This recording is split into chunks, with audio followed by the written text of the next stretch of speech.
Hey,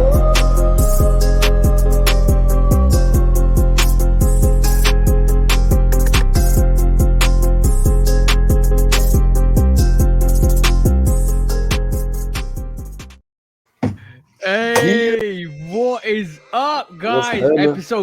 Episode 33. At least I got the episode right this week because I was saying episode 34 last week, innit? Episode 33, as we say. I'm really hyped. I'm really hyped for today's show. Not like I'm not hyped for every show, but I'm really hyped for today's show because a lot has gone on this week, and plus we got a very special guest on today. One of the bros, I would say one of the most honest, most reliable people out here. And I respect this guy so much. But before we go into that, how's your week been, bro? How's your week been? Pretty long. You look tired, bro. Nah, I'm tired. I'm tired because we barbecued yesterday. Shout out to all my people, man, my family that came through. We did it pretty big. It didn't last that long, but we did a lot it lasted probably a good 8 hours. I'll say from about 12 to 8. Hold on. Are you saying that's not long? That is quite long, bro. No. You what are you talking about? Cookouts being like 12 to 14 hours? Yeah. Oh, okay, cool. Well, we normally I'm used to stuff going into the 10, 11 o'clock hour before it's over. Oh, okay. That's what we do, but we start late. We start about 2 o'clock, 3 o'clock, and we just kind of cook away all the way into the night, and this joke can get. We started cooking at 12, and people started showing up around 2:30, 3 o'clock. Yep. So it was cool, man. I did a lot of celebrating. I thought you celebrating. I get the gist of that, bro. Yeah. But basically, today I thought you literally going to say to me, "I'm tired of the controversy. I'm tired of the drama. I'm tired of all this stuff that's going on in the sneaker world. Just let me sleep for once." Bro, look, my week, man, so hectic. A lot of what was hectic about it, I can't talk about, but we'll talk about it off camera. Okay, cool. No worries. But today's guest is, I would say, like I said, one of the most reliable, one of the most honest people out here. I talk to the bro quite a bit. He always supports every single time he comes on, and it's only fair for us to actually show love and support back. And when I tell you he's the bro, he's definitely one of the bros. Comes on Instagram lives. I'm getting him on the lives even more because I think he brings so much value to the sneaker game and basically just to the lives itself. He has his opinions on a lot of things, and rightfully so, because sometimes you gotta say it like it is. And the bro always says it like it is. There's no cap, and this is why this show is called The Big Cap. Because today we are gonna draw out all the drama, we are gonna draw out all the controversy, and we are gonna draw out all the BS that goes with the sneaker world today. So, on that, no further ado, shall we introduce him, bro? This is the bro Benzino. Welcome to the show, bro, the Shoe Dog Podcast. Welcome, bro. What's going on, fellas? Thanks for having me on, man. No worries, every single time. And I meant every word I said because you are one of the close bros. And I appreciate that. Like me and Q, and a lot of people around us respect you a lot. You do come through the comments sometimes on the lives, and basically throw some cap in it, which is quite fun. Fun to read.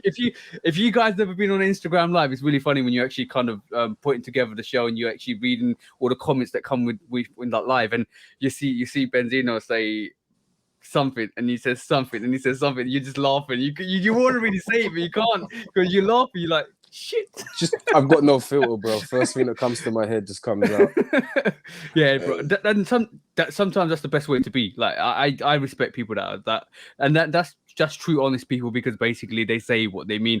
And I guarantee you, right this moment in time, if Scott's joined the premiere, he's probably saying something right this moment in time. I guarantee it.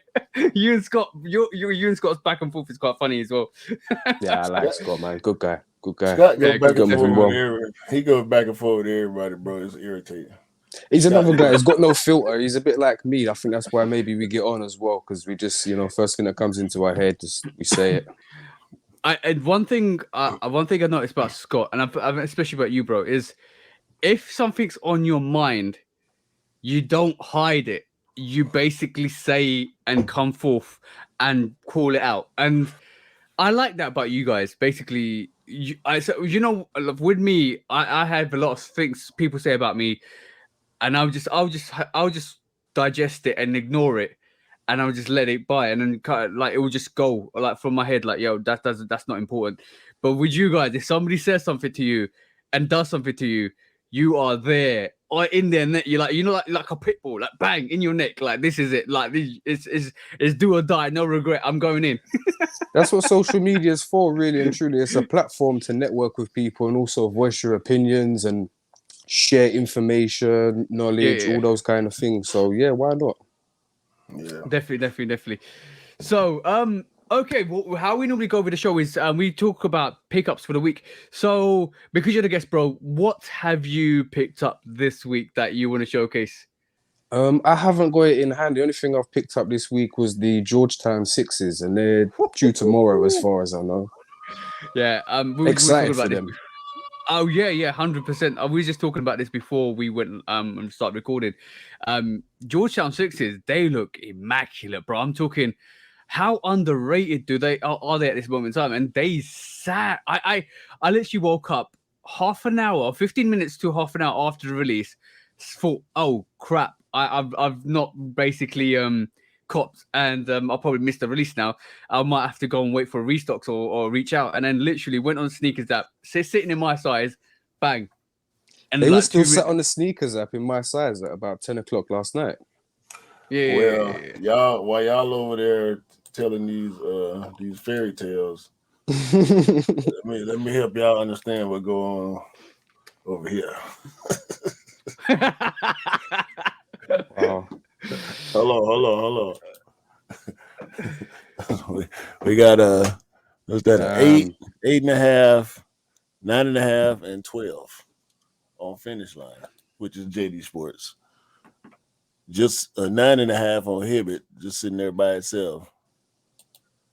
Jimmy Jazz, Snipes, 8.5 sitting there by itself. That's about it. So yeah. I'm just trying to pull up the release. Actually, to be fair, I'm gonna share my screen quickly because basically, I'm gonna show you how the UK is rolling at this moment in time. The shoe looks magnificent. That almost like steel silver looks so good. But you can get from size 6 to size 9 at this moment in time, which is great. Everything else is sold out. But the sizes that we normally think might sell out really quickly aren't selling out really quickly. The bigger sizes are selling out. But look at that new butt, bro. Look at that new. I saw a photo of somebody had the flash, and usually the flash really exposes like any imperfections in the suede, and it was immaculate. Yeah. I just hope the QC is going to be on point. But I noticed one thing definitely for sure with the Nike releases recently, the QC's on point, but also they're giving you extra bits. Like they've given you this Dream Cell insole, which is way softer than the normal regular insoles. They've upped the laces. The lace on thickness the Sixes, is no on every sneaker. I've got the last couple of sneakers, the French Blue 13s. I'm gonna try and remember my sneakers. All the sneakers I've got recently, they've all got Dream Cell insoles in them. They got even the if you see the taxi, the taxi laces are thicker than the normal Jordan 1 laces. So if you got taxis, compare your taxi laces to the Pollens last year. The laces seem more durable, more thicker. So it looks like they've upped their quality on their sneakers. So it's interesting that you're paying extra money, but they are actually putting some of that money back into the sneaker and the quality. So since Finally. since the UNC sixes, and your Crimson Fours, they have remastered some of those distribution centers to actually up their quality checks. So if it seems like they listen to our actual complaints and then they're actually increasing the quality on the sneakers, which is great because it feels like that implementation we're feeling now. Because if you think about it, it's not that shitty blue insole. It's this black one now. Yeah, black dry. And normally when you pull out the insole, it's got that hash blue insole. It's like a light blue, dark blue. They don't do that anymore. I put and it's it's almost a bit thicker, but it's also way softer, so it looks like it's gonna mold to your feet even better.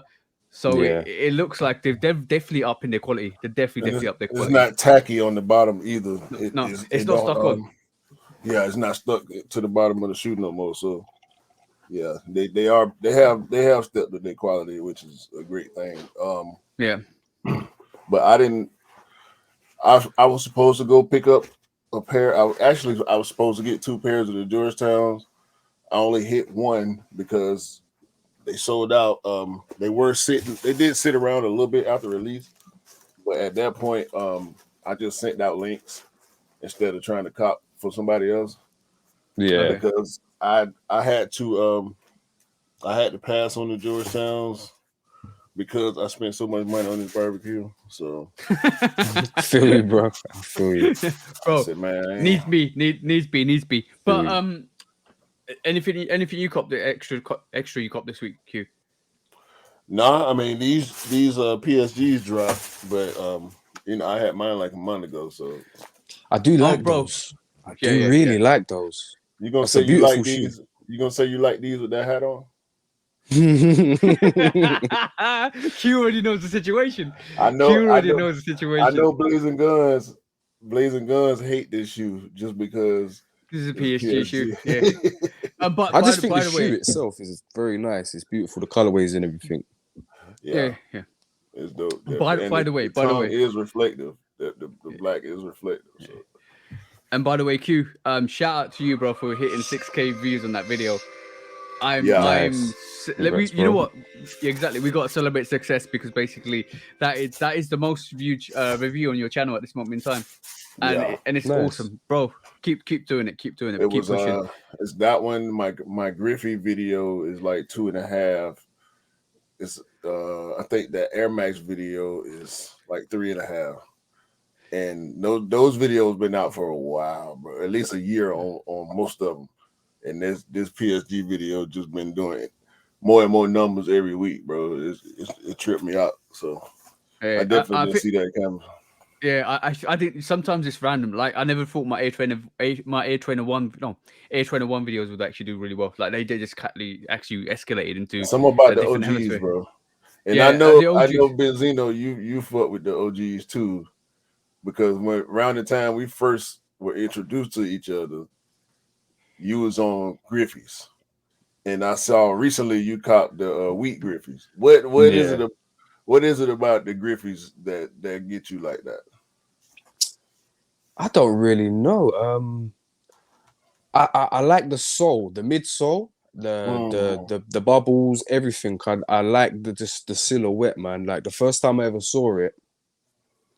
I don't know. I just fell in love with it. Like it's one of them things, like everyone's kind of got that one pair of shoes where you may not have like been able to get it at the time, but you saw it, you really liked it, and then all of a sudden you was in a position to get one, and it just kind of went from there, man. I'm looking to get some more. But you have to use, and this is a shout out to Nike. You guys are out of order because you don't give us the new shoes in the UK and EU because the bro has to go to his connect in the States and then get them shipped over because they don't do them here. They just don't do them here. Literally, it's. I think they would sit here. I think that's the problem. Sit here.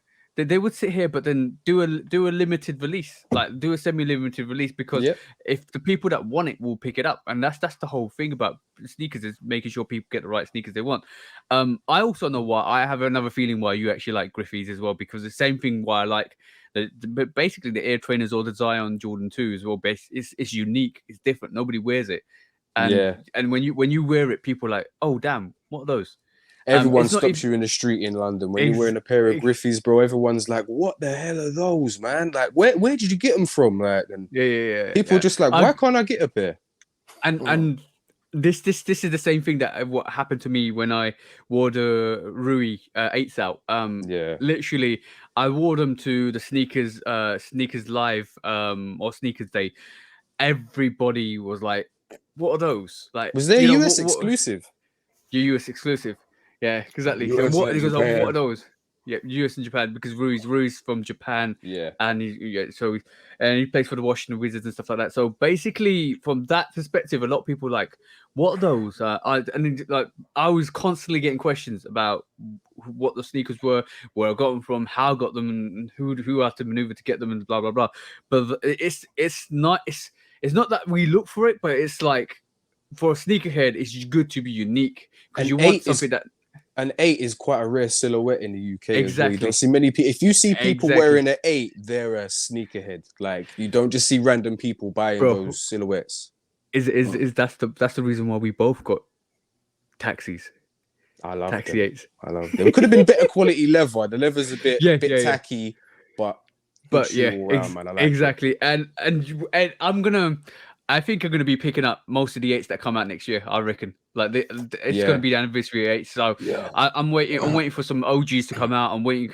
I still have to rock my champagnes. So that 8, that Taxi 8 and the Rui 8 to the third 8 I've got in my rotation. So now I think I was too late onto the scene before to pick up any of the OGs, but now it's gonna be like, yo, let's go in. I think when you're a sneakerhead, like, and from my personal experience, when you're a sneakerhead, you gravitate to the popular silhouettes first of all when you start getting into the game, and then you start like diversifying a bit, and all of a sudden you're picking up 6s, 7s, 8s, and then like everything else just comes on board. Like I was always picking up 1s, 3s, and 4s. Then 5s obviously was my favorite when I first picked them up, and then you diversify. Like I started liking 6 a bit more because of the 5, and then the 7s came along, and now the 8s, and then but I always used to like the 11s, 12s, and 13s anyway. So it came naturally. Like, okay, cool. Now I need to pick up these 8s because these 8s are dope, absolutely dope. Yeah. So how did you get into the sneaker game yourself, bro? I mean, I can remember being into sneakers very young, like primary school days. I can remember other kids coming in and, Air Maxes and everyone being like, oh my God, I think the shoe that was the shit at the time was Reebok Ripple, not the Reebok Workout, the Reebok Ripples. You had You had the gum sole ones, and they had like the jagged ripples going one way on the front and then going the other way on the back. Oh yeah, do you remember those? I remember those. I think they was maybe mids. I think they was mids or something. Did they came kind of high? They came out just after the classics, didn't they? The Reebok classics. Yeah, it was the same era where classics were still in plain white classics and things like that. All black with the gums. Oh, bro! But then you're taking me back. You had like the original. Do you remember the 96s? Do you remember the OG 96s? The Air Max. Yeah. Those. But they had the gum bottom. Those were the shit. And I remember like that was like the first pair of shoes that I had, where like people would always come up to me and be like, "Oh, bro, those are really nice." Like, do you know what I mean? And I was probably only about 9 at the time, and I had random people just like, "I like your shoes," you know what I mean? And from there, it spiraled into it becomes an addiction, bro. Looking for that. What happened was as well is I was quite lucky. From the age of 14, I started working in a shoe shop, and they didn't pay me because obviously I wasn't allowed to get paid at the time. But they would give me shoes. They would literally say to me like I'd do 2 days. I think I'd basically do 10 hours over the weekend. And he would say to me every weekend, pick a pair. And so basically I ended up with like a shit ton of shoes at like the age of 14. And that's the best way, bro. I was giving them to my friends and, here you go. Some of my friends were like a size 6 and I'd be like, yeah, take the size 8, you grow into it, like. Yeah. I just, it spiraled from there. And then I went to... Hold on. We talk about Reebok Classics, right? Let's just reiterate what we mean by Reebok Classics. This is what we mean by Reebok Classics, bro. Yeah. I remember this. Those were the shit back in the day with the gum bottom. Yes, those were the shit. 100%. And you know what? The pinnacle was this. The pinnacle was always this, right? This white variation with a gum sole. Oh my god. Yep. Yes, Y'all yes, did yes, y'all yes, bro. did y'all do the white and gray ones over there? We did the white and grays. We had every real color hard. variation. We had like ice bottom, Yeah. everything. Yeah. Like we The ice had all of bottoms. those. The See ice the, bottoms was kind of right before that Best thing wave about died best down. thing about those as well is they wasn't like the Nikes of the time that were like £100 back in the 90s Yeah. and the 50 early bucks. 2000s. Yep, you'd 50, go 50. there, £45, £50, Yeah. boom, there you go. Yeah. Like, I think the problem is I had to sit back and admire from afar because unfortunately, my parents couldn't really afford luxury like that, so I yeah. had to just admire. But it's that It's the admiration one we brings me did. joy.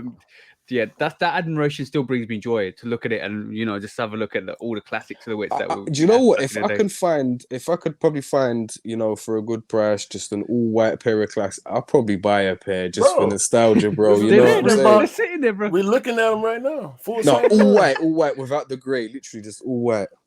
They're there, bro. Trust How me. much are they Keep for going, keep going. retail now? I can't see the price. 70. 80. 70, that's good. 70, 80 is very good still. I can deal with that. Gun That gun bottom. bottom one, I like that. All white. Yeah, Oh, bro. that variation, just all white. Yeah, I love 80 that. bucks.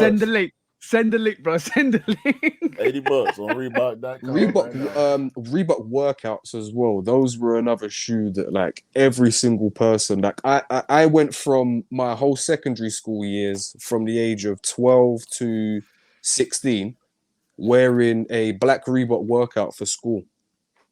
You know how much love you'll get if you wore a Reebok Classic now. Mm. It's ridiculous. Everybody will be like, "Oh, damn! I remember them back in the days." If you're from the era, you know. But do you And know why I think Guess what? it'd be Bro? hard to rock them because you got to, like, people like the fashion police are out here. Like, if you wear Adidas with Reebok, yeah, those were the ones, the gum bottoms back in the They day for that sale everybody right now. loved. $85, full size run. Damn, I might have The to only invest. size there's a 12 and a half. The only size ain't available right now. Damn, I'm gonna have to invest in some Reebok workouts. Look what you guys done. Bro, They got bro, the black bro. ones too. They got the black I'm gonna say logo. I'm gonna say that Reebok Those that ones. Reebok tag. Go back to the black ones. Those were the ones that I wore all the time to school, bro. Shit. Because you was in my school, you had to wear shoes. But the thing was, I played for the school football team, right? And I was like their star player at the time. So I used to basically get the PE teacher to write me a note and say that I have like blisters on my feet and I need to wear appropriate footwear, to heal. And yeah, so bro, I got away with it for 5 to 6 years. I got away with it, man. But it is what it bro. is. Bro, all I'm gonna say is right. We haven't talked about Reeboks in ages, but that brings back memories. That definitely brings back memories, 100%. Like, it is crazy the era we used to live in. If somebody recognizes you with a Reebok out there, and they're basically like they're from that era. They're from like the 90s, like Yeah, easily. definitely. Yeah. But like, who you talk about fashion police? Who's out here telling you what not to wear and what you can wear? I'm just saying there's people out here obviously that won't want to wear Reebok because like, they got to wear Nike with it or something. Because not many people have Reebok clothing anymore. Like this, it's not really a sportswear brand. It's more of a shoe brand, They do clothes, obviously, in sportswear, but it's not very often you see Reebok.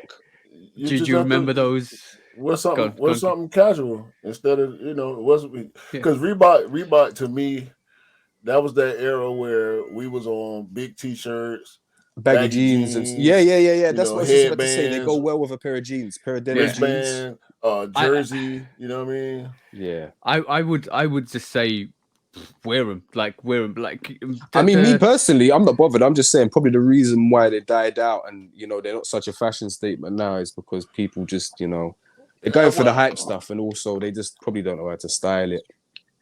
No, I would say just Reeboks to me, like, always wear what you wear. Like, doesn't matter who says anything about you. I like, me, bro. Like, I always just buy what I want. I don't care about what people say. But I know all the popular kids in my school used to wear Reebok Classics. I was like so jealous, bro. I'm not even joking. But like, it's good that they're sitting there. If you guys want to go and get a pair of Reebok Classics, they're dope. They're 100% dope. Really comfortable as well. I remember specifically like when I was a kid, I not I was like I always I was in this I was in this like showroom looking at like kind of like this big super mall and stuff like that. You go in and look at the bed furnitures and kitchen stuff. And Yeah. my mum was hunting, and all I had this image was this white Reebok Classic that I really wanted, but we couldn't afford it. So that just brings back memories. 100% brings back memories. It is so dope, such a dope sneaker. Well, just in case y'all was wondering, Reebok ain't laid down. Like they say y'all want vintage. Off white with the blue, yeah. We got it. Y'all want But vintage? Oh, y'all like red now? Y'all like red shoes? We got you. I'm gonna quickly pull up something. Right? Didn't Adidas do a variation of the Reebok sneaker? Was it the Insta Pump. No. Oh no, yeah. They made something very similar to the workout called the Casablanca or something like that. You're right. That's Calabasas. Calabasas. That's it. That's okay, cool. I'm gonna say quickly, right? I was just looking it up. The Calabasas. We're gonna go into Kanye way more than just touching on it here. But I want to just say, isn't that copying? There's a lot of it going on these days. So No. Really... I'm just saying, like, Kanye's Kanye's briefly touching on this. Kanye's saying that Adidas is copying his styles and Adidas is copying his silhouettes, but the Calabasas is a direct ripoff from Reebok. So how can you sit there being a hypocrite? You can argue that as a valid point. Yeah, but you can say the same thing for Puma too. So yeah, I know, but the only person that's actually making the most noise is Kanye. But we'll go into that later on because that's a bit of a brief hint into what we will definitely touch this week. But so on that, bro, like, so how did that develop into you picking up sneakers? Yeah, so like I said, I started picking up obviously shoes at work from a very young age.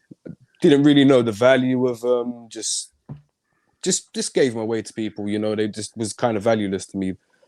But it was when I went to America, about 14 as well, and we went to New York, and I can't remember the name of the store.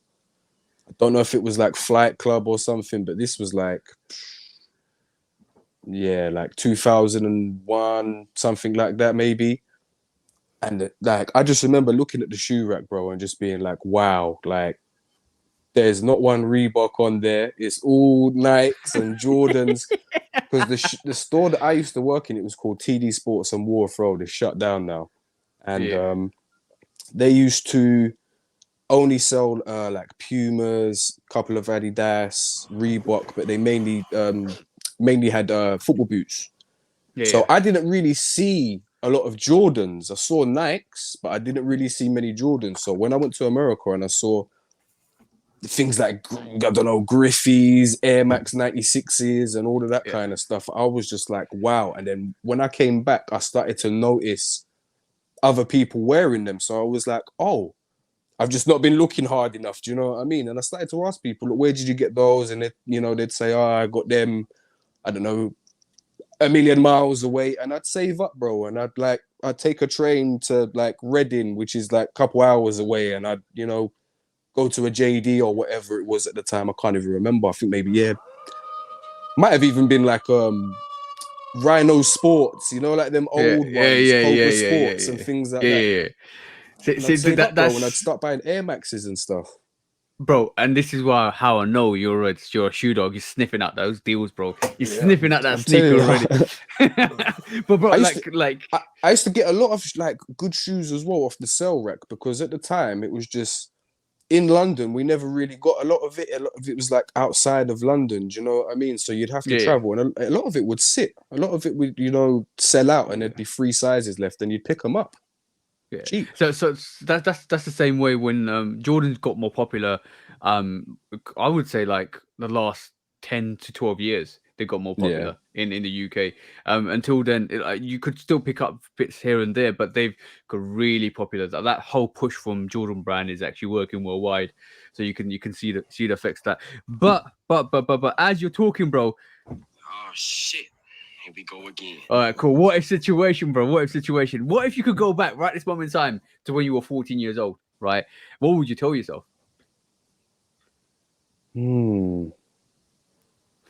Sneaker related or just in Yeah, general? no, sneaker related. It's just you could say something in general if you want Keep to, bro. But keep your shoes. Because okay, I kind of, I didn't see the value. Like, I used to have, no joke, at any one time, like in my teens, 40 to 50 pairs. And I'd wear one, throw it back in the box. It'd be done with, oh, it's muddy now. I can get another one. And I'd literally end up with black bags. And like, my mum would say to me, like, Ben, you need to like give these away to like the homeless or take them to the charity shop or something because you just got too many. And I just go and put them like on the wall outside of my like where I used to live, and like I don't know, somebody used to take them, and yeah, like it was only when I got a little bit older I started thinking to myself, wow, I need to keep certain silhouettes because like that may be a very rare shoe in the future, and it's just nice to have as a keepsake. Yeah. So now I always like to keep my old shoes as like a little bit of a keepsake. The oldest pair of shoes I've got is actually from when I'm 3 years old. Little pair of Reebok pumps. I haven't actually got them here, but one day I'll show you. Damn! I was gonna tell you to pull them out. Tiny, they're literally they're tiny. They're so cool as well. I've actually got a little pair of Nikes as well. I don't know what they are, but they look like Air Trainers or something. Little baby ones. I need to dig them out and show you guys. That's good value because when you're younger, you don't really like. I think when we're all younger, we don't really respect what we have until we realize, oh damn, we had that. And this is why I threw that situation at you because like just basically, what would you tell yourself if you went back? But would your younger self listen to you? That's the question. Yeah, I probably would have been telling myself to stop wearing your good shit outside. I was terrible, bro. Like I used to play a lot of soccer, a lot of football, and I'd go and play on the grass in brand new pair of like white Reebok workouts, and once you've done that once, it's like, do I really want to wear them again? They look kind of fucked, Yeah, when no rejuvenator or crep protector, none of that shit back then. Yeah, that's what I mean. There was none of that back then. You're right. There was no way of protecting your creps, man. I think the more you highlight and respect and bring light to something, it basically becomes you get more knowledge onto it. So this is why other things start opening up, like crep shields, crep what do you call it, crep protect and all of that stuff, or protecting your sneakers, cleaning your sneakers, protecting it from creases, protecting the sole, all of that. Like some of it's a gimmick, definitely some of it's a gimmick, but because your shoes are meant to be worn anyways. But like from that perspective, people that I'm gonna be honest. When I first got into picking up sneakers, and I would say sneakers are quite expensive, and they're still expensive now, even more than before. You probably want to make sure your sneakers don't crease as much or don't like fall apart as much, and this is where you look after them. But 100%.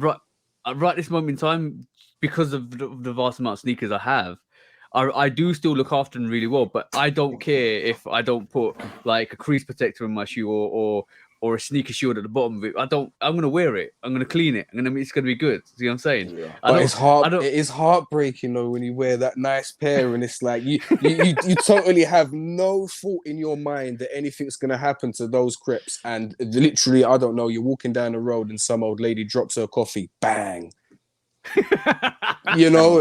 It's happened. I went out wearing my heavy Air Max 1s, the concepts, thinking, it's okay. Like I'm, just going to have one drink with a friend and go home, bro. 30 drinks later, I'm in a nightclub. Yeah, people are talking to you like, yeah, blah, blah, blah, like spilling wine on you, spilling whiskey, everything, bro. I got home and I was just like, you know what? As the biggest mistake I've ever made is not putting something on it before I stepped out.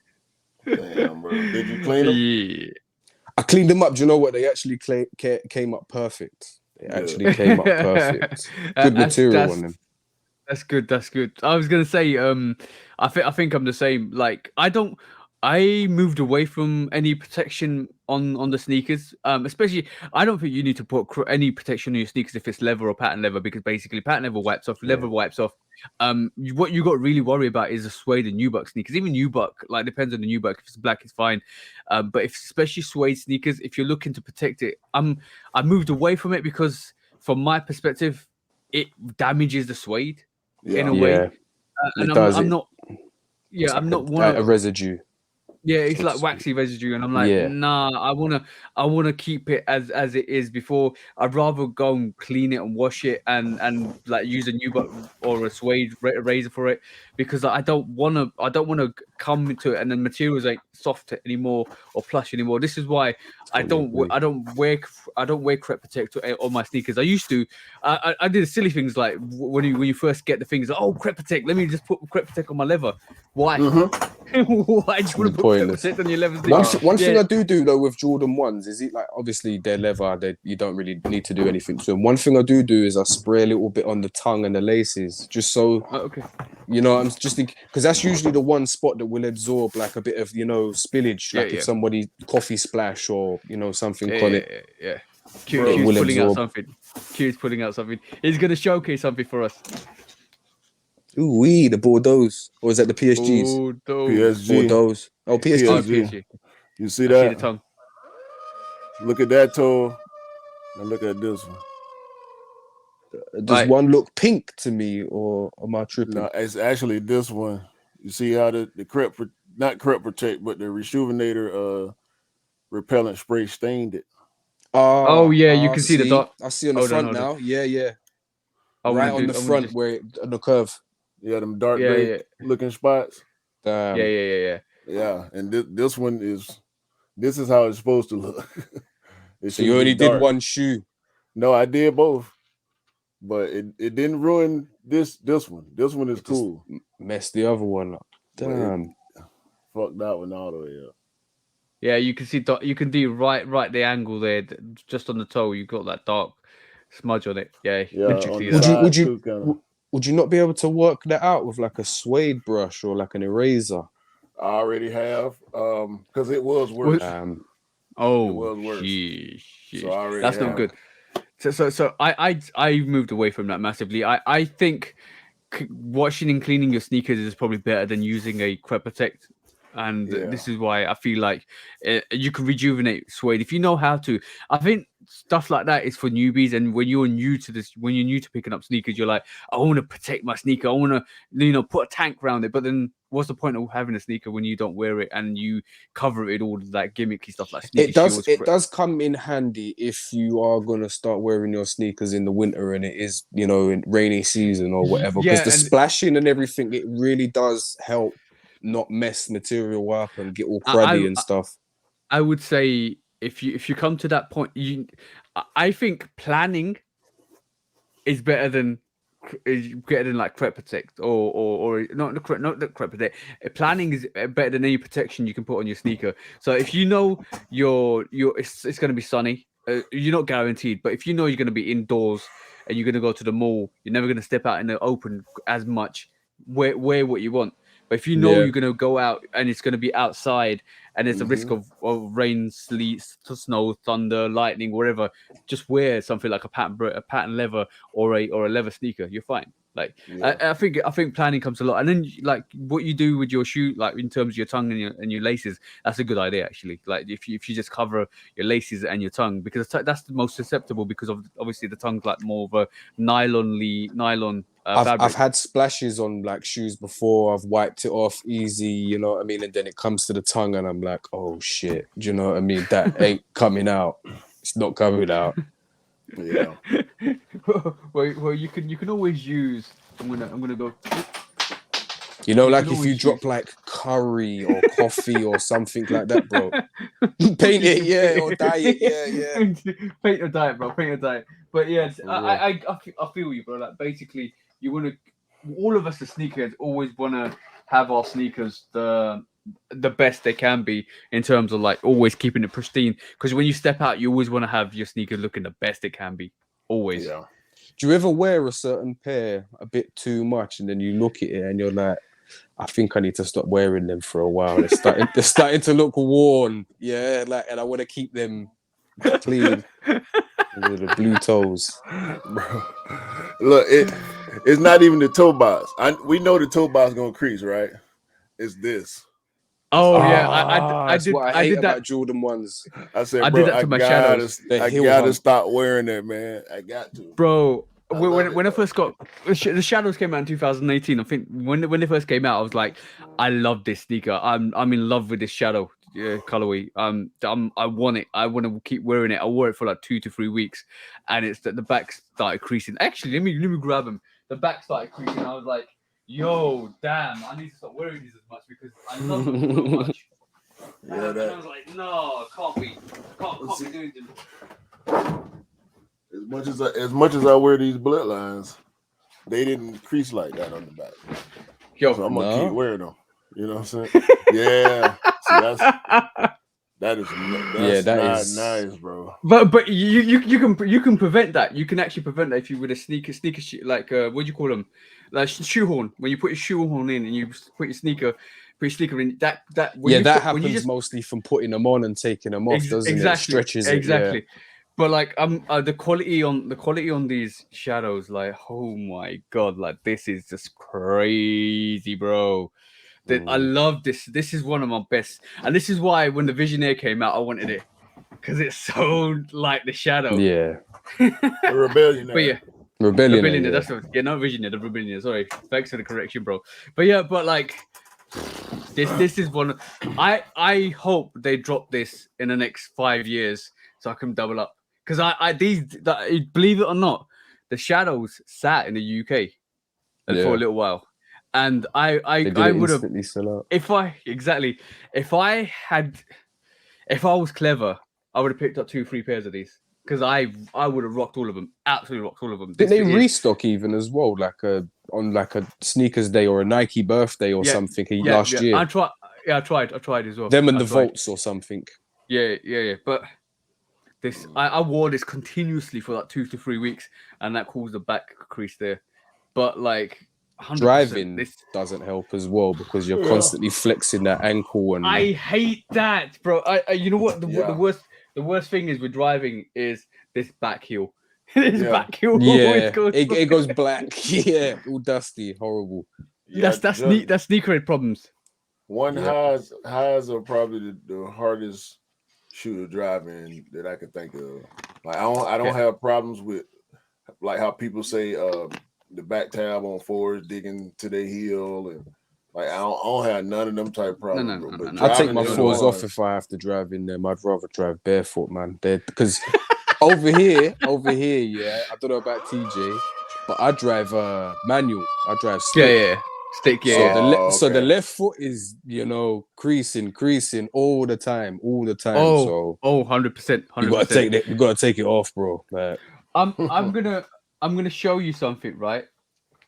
And I'm gonna do a review on this in the next couple of weeks to a month, right? I picked up something. This is the first time you guys are gonna see this on the channel. I picked up something, right? And I'm 100% telling you, it's better than this, right?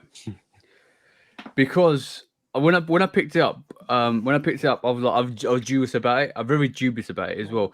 I showed it to Scott. Scott's like, "Are you serious? Like these are gonna these ain't gonna work. Absolutely not gonna work." So what it is it's a sock. You got the the crease piece, right?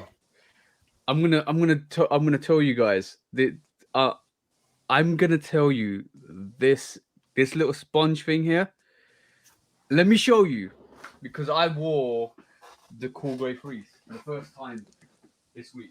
The first time I looked at that, I don't know why. I said to myself, that doesn't look like it's gonna work. I think I had the opposite effect when I first saw because I saw it for the first time actually on the podcast a while back when TJ brought it up.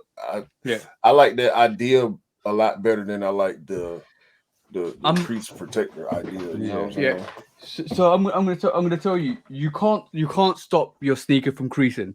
No way in a million years you can stop your crease from sneaking. You can the crease is going to move somewhere else. It always is.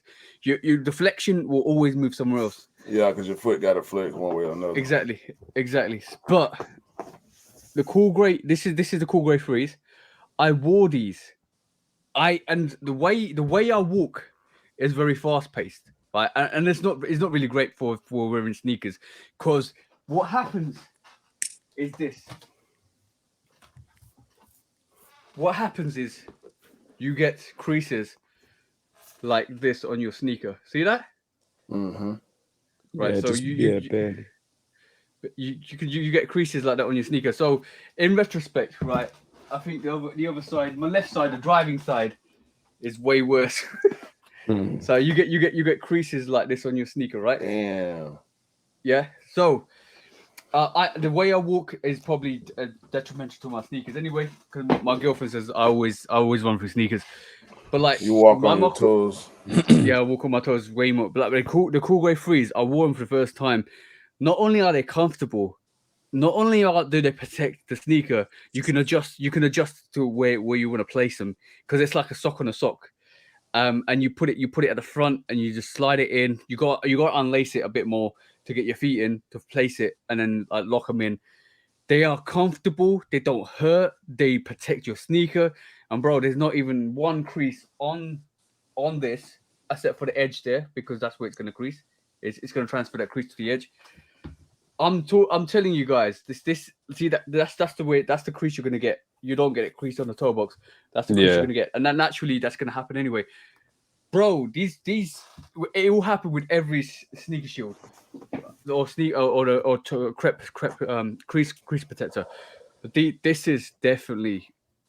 So you've worn the plastic ones and you've worn them, and you're saying those ones definitely light years ahead. I've worn 3 variations. I've worn the plastic normal sneaker shields. I've not worn King of Trainers version, which is 4 shields. I've worn the Crepe Protect. Don't even get me started with that. That is. I just got these cheap ones, bro. I don't know where these came from. Or these probably cost me like £2 or something. I would. You can cut them as well. Exactly. I think maybe I've cut them too far, but every time I drive, it pushes back into my feet. Yeah. So basically, and it starts to it starts to hurt. So that's the only problem with that. I don't get the problem with this at all, because this is on top of your toes, protecting the thing, and the compaction on it is thick enough to allow you to kind of compact and then sit there. And you can wiggle your toes. It doesn't hurt. Like, it's so comfortable. Me and Alex had this idea when we first started talking about having some sort of sock variation with foam in front of it, but they beat us to it, right? But I'm telling you, this is great. Absolutely great. I would recommend this to anybody that wants a proper Crepe Protect shield. Or not Crepe Protect, or a crease shield. This crease piece is going to cost you a bit, which is about 25 to 30 quid. But I'm telling you, like, you can get 4, 5, 6, or 7 of these. That will definitely beat it. 100% beat it. So highly recommend that to anybody that wants to get them. But I'll put that out there on my channel on review in the next couple of months. But I'll show you how you put it in, how you put it in, what how are you they put it called, into your bro? sneakers. Crease Beast. I will send you a link after this, bro. They keep sending me information. You can get replacement socks as well. Obviously, that you need to these are like normal socks. What you do is just basically place this inside. You got left side, you got right side. You place it inside, put it on top of your toes, and basically put in your sneakers. And they are absolutely a godsend at this moment in time, bro. Nice. I cannot say enough highly things about them. They're really good, really good. Cool. But yeah, so in terms of that, yeah, that's fine. But back to your story, bro. Back to your story. So in terms of just what was your first major sneaker that made you realize, yo, I'm talking like, you must have been collecting since you were 14. But when did you get your first sneaker and you think, oh my god, this is it? Like, what was your first best defining sneaker? Yeah, defining sneaker. Yeah, the one that made you feel like, okay, Now I know where I want my collection to be, or where I want it to go. That's a good question because where I want my collection to be and where I want it to go, I don't actually know. Do you know what I mean? It's just I like a little bit of everything. Some people are Jordan 3 enthusiasts, 6s, 1s. I like a bit of everything. I like Yeezys, I wear 350s, foams, slides, all of that. Air Max. Like I like a bit of everything, but I don't know if I had to pick like my favorite shoe that I ever bought. Like for me personally, one sec, I'll show you. I'm just gonna say, look at the variety behind you, Nothing, bro. Like nothing hype at all. But this, bro, the I've seen that Huarache before, Air bro. Flight in the Kobe colorway, bro. Like I think. Don't quote me on this. I've seen photos. I don't know if they're real, but he actually played in these. Yeah, I think he did. Yeah, he played in 2Ks and those as far as Huaraches go. Yeah, and like, yeah, when I bought these, I think I even got these on sale. There was maybe like retail 115 or something like that. I think I paid like £80, £90 or something. They would, And I if they just released today. and I That got would. so much love for these as well. Like I don't think I really walked past many people and they weren't staring at my feet. You know what I mean? Like probably, like when it's like nobody really was like commenting on them, but when you can tell people like really Oh yeah. noticed them. Oh Like yeah. So Yeah. how old would you say that is? this I can't is remember when that came wow, I out. can't see the tag, but from what I remember, This has got a side tag on it. this one's 2015. Yeah. 2015. I've got another Jeez. colorway of these as well. Yeah, we were looking at those a while back on one of the episodes. It was that berry colorway. You remember Berry that, one. TJ? It's Yeah. gray. Yeah. It's almost like a Bordeaux colorway. It's gray, black, and like burgundy. Oh, Gino's gonna pull it out now. No, I wish you would, because I mean it's a I just different. want to. This is the Oh, South like Beach. yeah, I was about to say that looked like a Miami colorway. I really like these, man. The details on these are insane. Like I don't know if you could like see the pattern Yeah, and yeah, that on yeah, the yeah, inside yeah. and stuff. Beautiful, beautiful shoe. I actually got these VNDS from Collect. £55, I think, shipped. She And is that That's cheap. translucent? absolutely, yeah. They used to be like a blue Wow. icy, but they've obviously sort of grayed a little. But yeah, these are VNDS apparently, but I honestly can't find any wear on the soles or anything, bro. Like they are brand new. So yeah, these were still. I love this silhouette. I wish they would, bring out more colorways of these. I look forward to seeing that on foot too. This is a 2014. This one.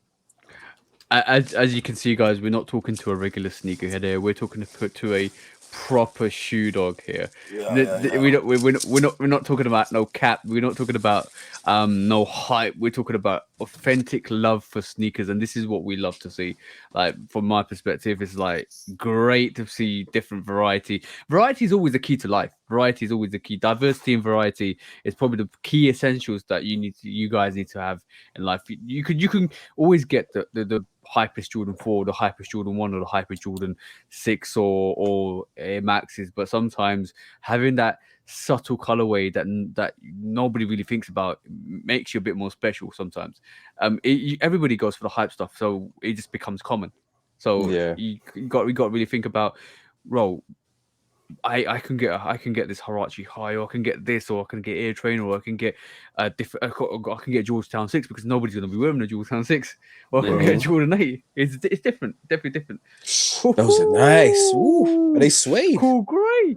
No, Croc. They got Croc on them. Croc and mesh.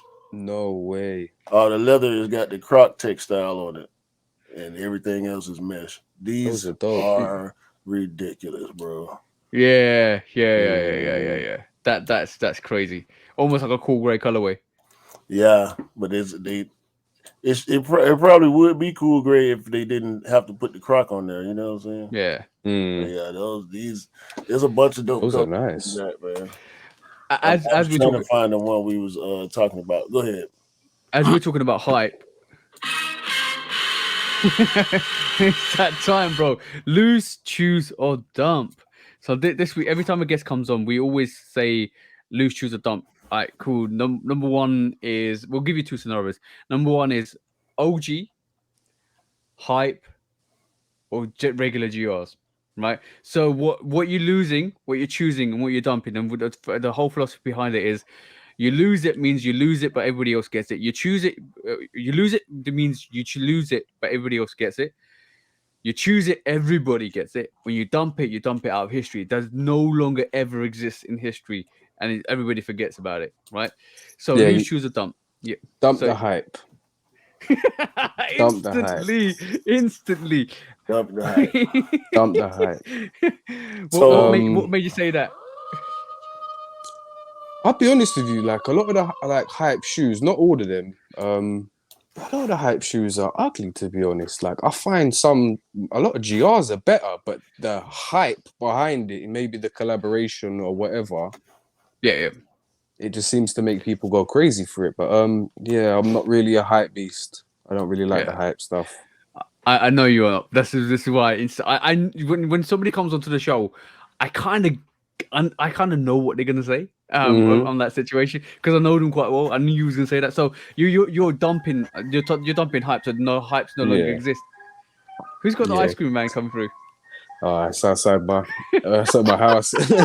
Yo, bro, that's childhood stuff. That's proper Yeah. childhood stuff. It's the same. Actually the same guy that was around from like when I was a kid as well, bro. Like Are he you literally serious? he goes around a huge area, like, but I see him everywhere. Like if you live in South London, you've probably seen Mr. Whippy. You know, one of them ones that he's everywhere, bro. Everywhere. That was just random. Back to the back discussion. You dumped hype. What you choosing now? What you choosing and what you losing? So what you losing? GRs or OG? Yeah, I choose the OGs. Okay, yeah. I knew that was coming. I knew that was coming. So and it's probably what me and Q. You're very similar to the vein of what me and Q choose. Me and Q will choose OGs. We'll probably lose GRs and we dump hype because, like, for us, it's all about history, and just talking about history and talking about storylines. I just want to bring this to your attention. I want to kind of understand what you guys think about this current situation with, like, it's not a big cap, but it's a big cap. Like, what do you guys think of this? The whole thing about the Jordan 1 OG skyline. I like this concept. I really hope for I hope for two things, and this just I guess just my creative mind, right? I know there's a mock-up, which is why I'm gonna say what I was about to say. I hope that the colors are more vivid than on this mock-up. Yeah. Because I just feel like it'll look better if it was a little more saturation to the colors. I agree. And I also hope they do a gradient outsole because we know they can do it. They do it on the zooms. Ooh, yeah, but that would be dope. That'd be dope. And that fade from like that pinkish color to that blue is the exact same fade that's on the bottom of the Zoom Jordan 1s. Not the Zoom Comfort. The you know what I'm talking about, the Zen greens and the iridescent, the racer blue. It's the same pattern on the bottom, bro. What do you think? I don't mind the sneaker, but what do you think? Like, what do you think in your opinion, Benzino? Before I kind of dive right in. I really basically just agree with Q. You know, I'd like to see them do a little bit more, you know, with that sole and the color a little bit more vibrant. Yeah, it's just a little bit too pastel washed, kind of like a washed denim kind of dyed look from here. It's just a bit brighter. We'll just make it pop a bit more. I agree with you guys. I think this is the mock-up. We're going to see better pictures in the near future. Shout out to these sneakerheads, always trying to give us all the latest information. But I don't. What I don't like about this, and there is a reason why I brought it up. What I don't like about this is it's almost reaching, bro. Because this sneaker is based on the skyline behind the Jordan picture. I get it. I respect it. I just think I think it's just reaching. Like me personally, it's like you're telling a story. This is almost like the Moonlight. It's a It's almost like the concept though. Moonlight. Is this ain't well? I mean, I think they don't want to could, put the finished article or whatever they're gonna go with that, because then the Chinese factories and stuff are gonna start producing replicas and stuff. You know what I mean? Yeah, I respect that. I totally respect. And so, bro, the Chinese replica is always going to get Z Sneakerhead's picture and do them anyway. Yeah, that's always going to be the case. I mean, bro, we know the House of Heat, the situation where they finally stamped House of Heat on the side of the sneaker and actually got and produced it because they thought it was going to be a legit pair. I respect this. I respect this as a concept.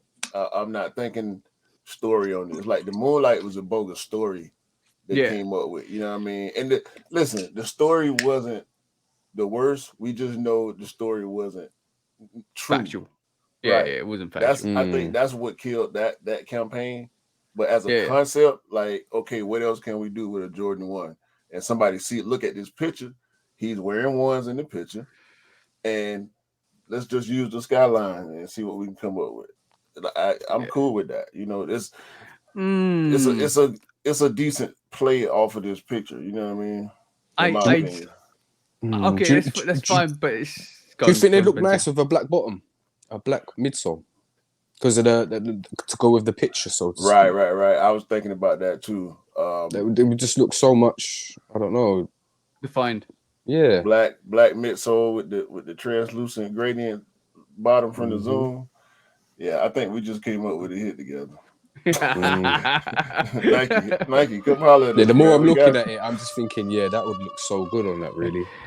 I like the shoe. And don't get me wrong. I think the shoe concept is dope, but I'm not feeling the storyline. I think it's almost like reaching at this moment in time. It ain't a story, bro. It's a concept. Exactly, it's a concept, but it's reaching. We're gonna do a sneaker. Reaching is the atmosphere and painting it pink because he liked to chew gum.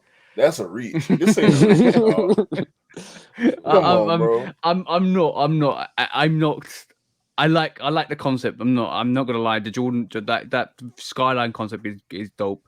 But like to do that gradient effect is dope. I like the sneaker in itself, but I just think like you could somebody sat there and somebody sat there. This is the actual picture from the photo shoot. Like that background ain't photoshopped in. You know what I mean? I know, bro. I know exactly what you mean. But like somebody's like we said a couple of shows back, or even like maybe 10 shows back, somebody's sitting there in their boardroom and looked at the pictures. Oh yeah, let's just use that. Like, come on, come on. See. If you look at like the creativity of like Nike SB Dunks. Like some of the ideas that they've put out on those shoes are insane. The materials and just the concepts of certain shoes. They need to be a little bit more imaginative with the Jordan 1 range, man. Exactly what I'm saying. Like you're releasing a Jordan 1 for the sake of it. Okay, cool. Yeah. Do we need a Skyline Jordan 1? No. Do we need a sneaker that looks like a picture if was you ask taken me in now? If you ask me now, do I see myself wearing that shoe? The answer is 100% no. And this is the whole thing. Give us another rebellion. Give us another concept that ties back in. You know what they could have done? They could have done a bread. They could have done a bread toe because he's wearing a bread toe. No, not bread toe. No, black toe. Sorry. They could have done a black toe and put the atmosphere in the insole or on somewhere on that sneaker just to reference. No, because that's just another black toe. Yeah, but I'm hinting that I need a black toe back, bro. But yeah, but you got the shit already. Shit. But what I'm saying is, like, I understand the concept. I like the concept, but it's just another Jordan 1 for the sake of it. And this is the essential of it is like, I'm not going to be buying that, bro. It might be a women's exclusive, by the way, and it would be adult women's exclusive. But I'm not here looking for a Skyline, bro.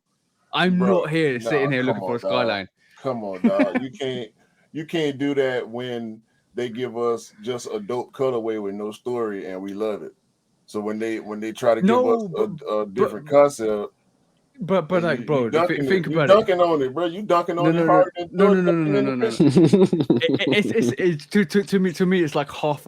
To me it's like a half effort. It's like almost a half effort. No, listen to what I'm gonna say. Like you produce the taxis, no storyline. You produce the pollens, no storyline. You produce some of the dopest Jordan ones that recently came out, no storyline. Right? It's fine. That's fine. Produce this gradient. Don't give it a storyline. But if you're gonna give it a storyline, commit to the storyline. Don't say, "Oh, it's a skyline," but it's got no storyline. It's like either you produce it's a colorway concept, bro. It makes sense. I understand what you're saying, bro. Either you 100% in or you're 100% out. You can't go 50-50 and make it a weak storyline or weak concept. To me, at this moment. Bro, to me at this moment in time, I'm not okay, cool. We're talking about a mock-up. I might change my mind when I see the real thing. The trophy line concept is weak. No, I mean we arguing this as is. Like let's assume this is what we getting. I'm not saying I'm gonna buy it. I'm saying I get the concept. So that's 3 no's, yeah. That's 3 no's. That's a no for me. I mean, you just said no, bro. I got the fearless, so I kind of don't need this. Exactly my point, bro. I've got the fearless, and I'm looking at this. I would rather they drop a top 3, the original top 3, but it's never gonna come out. I'd rather they drop a top 3. I'd rather they drop a fearless. I'd rather the LA to try it. But that to me has more of a meaning than the skylines. To me personally, bro. I'm still gonna say this. It's a weak concept. It's a weak concept. I agree. I'm gonna call out every weak concept we ever see, and I'm gonna call it back to this moment, right? Because if this is a weak concept in your mind, I want to keep track of how you feel about stuff that you think is a strong concept. Bro, I get this 100%. And this is the few occasions that me and Q don't see eye to eye, and this is how we get. Hey man, it's always.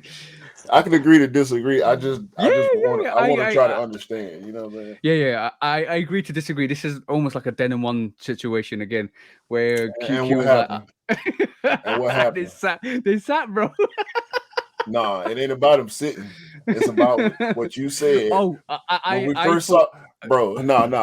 Benzino. I'm gonna say. Nah, hold on. Let me tell you what happened, bro. Let me tell you what happened, bro. So let me tell you. You bastard. You absolute bastard. Yo, I would admit it, right? I'm gonna admit it. I didn't like the pictures. When I saw it in hand, I think they were dope. But it's a very dope sneaker for the female sneakerheads. Very dope. Like I like the execution.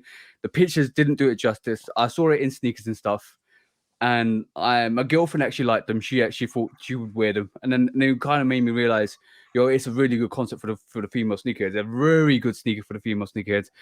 They can rock it. They can style it. You can do a lot of things with the denim. The fact that it comes with that earring on it told me. Yeah. Nah. That was what put me off. That's the only thing I don't like about it. Yeah. But the thing is, with that, when you saw the pictures, it looked unfinished. It looked like those scraggly bits and stuff like that. It's not like that in real life. The sneakers look really dope in real life. I admittedly say that I didn't feel the pictures. I liked it in hand, and a lot of sneakers recently it's made me think a lot over the sneakers I bought over the time. Even the Travis Scott Air Trainer ones that I didn't like, and I actually saw them in hand, and I actually love them now. It kind of makes me not want to judge a sneaker before I actually see it. The denim ones, hands down, I can say that I did not like the pictures, but in hand it kind of changed my mind, and I wouldn't get it, but it's a very good sneaker for the female sneakerheads that want it. And I feel that Skyline is similar. I don't understand the concept. I don't like it for myself, but I think it's going to be a great sneaker if they do it for women exclusive sneaker. Let's remember the tie-dye ones that they released that was a women's exclusive, that green and black, similar to that. It's very good for female sneakerheads because it kind of, that if it does come pastely, it's really built for that pastel pink, light blue, very nice, very unique, very subtle for the. It's more like geared towards women's sneakers, but I'm not saying female sneakers are limited to those colorways anyway. But it's very nice for anybody that loves those pinky shades kind of thing. You know what I'm saying? Yeah. But some guys do as well. So I did find it wasn't the Flight. I was mistaken. It was the Huarache Trainer in this Fireberry colorway. I used to have a ton of those as a youngster, man. Everyone had them in London. Yeah, these dope. These probably this is probably the best colorway on the Huarache Trainer I ever seen. There was a ton of colorways on them at one point. They actually re-released them about 4 or 5 years ago, was it? Yeah, about 4 or 5 years, about 2016, 17. They started releasing limited colorways for a little while. Those were a bunch of colorways. I think the one I see the most is that black, red, and green, which I really, really don't like. I think that's one of the worst colorways to me. I don't dig the green on it with the black and red. So we know the show is called The Big Cap. So shall we start talking about the big cap? Because it's a huge cap, bro. So you brought this up to my attention, Q, this week. So do you want to talk about it? Yeah, let's go. Okay, but we talked about Benzino. We talked about your favorite. You brought out those Kobe. Kobe. So Kobe Huaraches. Yeah, your Kobe Huaraches highs. That's fine. Okay, cool. Now we talked to what sneaker are you looking forward to before we go to the big cap? What sneaker are you looking forward to for the rest of the year? Do you know what? I wasn't looking forward to it, but I actually am now. The Chicago. Oh, okay, cool. What changed your mind? Because what changed your mind? Just actually like looking at it, because obviously when you hear they're releasing, you see them on all the blog pages and stuff, and you hear everyone going, because of what it is as well, is because of the hype around it. I don't usually like hype stuff, but I don't know what it is. Just after looking at that shoe, I want it. Do you know what I mean? Bro, you and me are the same person. I maneuver away from hype. I detest hype. It's not because I don't like the sneaker. It's because people do stupid things around hype and crazy things that do. It's like they see a bar of gold and they go crazy for it. And I'm like, it's not that serious. It's not that serious. Trust me, it's not that serious. They will do crazy things to do stupid things that they won't normally do over a pair of a piece of leather and rubber and foam. Like, come on, like really. Yeah, So it makes you laugh. It makes, and this is why I think all three of us live in that same bubble. Like, okay, cool, it's hype. Well, I'm gonna try for it. If I don't get it, whatever. Like, simple as I'm gonna. And my prime sneaker for that is the Wave Runner. Like when it first came out, the hype behind that, the pre-release for that, the fact that sneaker didn't reach people until 6 months later, all of that stuff, bro. I was like, I just did not like that sneaker at all. And then over time, once the hype starts to die down, you kind of like look at that sneaker a bit more in a different light, and you're like, actually, that's quite dope. I like that. Yeah. And then you end up picking it up, and you can pick it up so easily now, which is so good, bro. So good. God, cool. Restock the hell out of it. Yeah, bro, but it's good though because that's getting that Yeezy treatment. That's getting that NND treatment. That's getting that everybody deserves treatment. That's the best way. All right, cool. Big cap time. Come on, bro, bring it to us. Which shoe was it? Delta, the Delta clots. That's what it was. So yes. the Jordan hype wave. We know about the 2s. We know about the 4s. We know about 6s even. But for the most part, it's been for Jordan. It's been retros. But now I thought we was gonna start doing maths. So I thought Q was gonna go 2, 4, 6, 8, 10, 12, 14. No. Go on. I think this is gonna be a good discussion. Like, the strategy that's being used currently is crazy, bro. Is Jordan using clot to hype this Delta 2 cap, or is it smart business? In your opinion, Benzino? I think they're definitely using clock to try and boost sales and, make the silhouette more popular, but I don't think it's gonna work, bro. So it's cap. Mm-hmm. You calling cap? Yo, Because yo, I like these. I don't hate the Delta line. Like the first Delta, there were like two other ones that had letters and numbers for the titles. Yeah. But Jordan been doing this for a few years now, where they use a React and they coming with just casual, like day to day, almost like hiker ish type of sneakers. You know what I'm saying? And Yeah. they dope, but I don't remember ever seeing a collab on one of them. yeah. What you Right. think? I don't know. I'm just looking at the shoe and I'm just thinking, if that never had clock behind it, let's go into the outlet, bro. Even with the Flint colorway? Let's go into the outlet, bro. Yeah, it's too close to Flint 13. That's dope though. I don't know. It is, like bro. It is a nice concept of a shoe. Like they have put something quite good together, but that doesn't necessarily mean people are gonna, buy Gravitate it. to it. Yeah, Yeah. yeah. The toe box nice though. Oh no, bro. I call cap. I agree with you. I don't think it's gonna work. I think this is. I think we discussed this a couple of weeks back. It's the same philosophy of the shoe's not really hyped. Nobody's looking for it. Let's before we release loads more models. Let's basically drop a lot of collaborations on it. You like there's three distinctive shoes at this moment in time. We talk about one of them. Is this Delta. The Jordan 2 is another sneaker that not a lot of people. Only if you're a Jordan 2 fan, you pick them up. But you're not if you're not a Jordan 2 connoisseur that picks up Jordan 2s when they come out. Like before the collaborations, we had a lot of Jordan 2s just sit there and all went and sell. Now we've seen how many, like in this year alone, how many Jordan 2 collaborations have we seen We got two unions. We got the Mason Chateau, and we're getting the J Balvin along with the Monier too.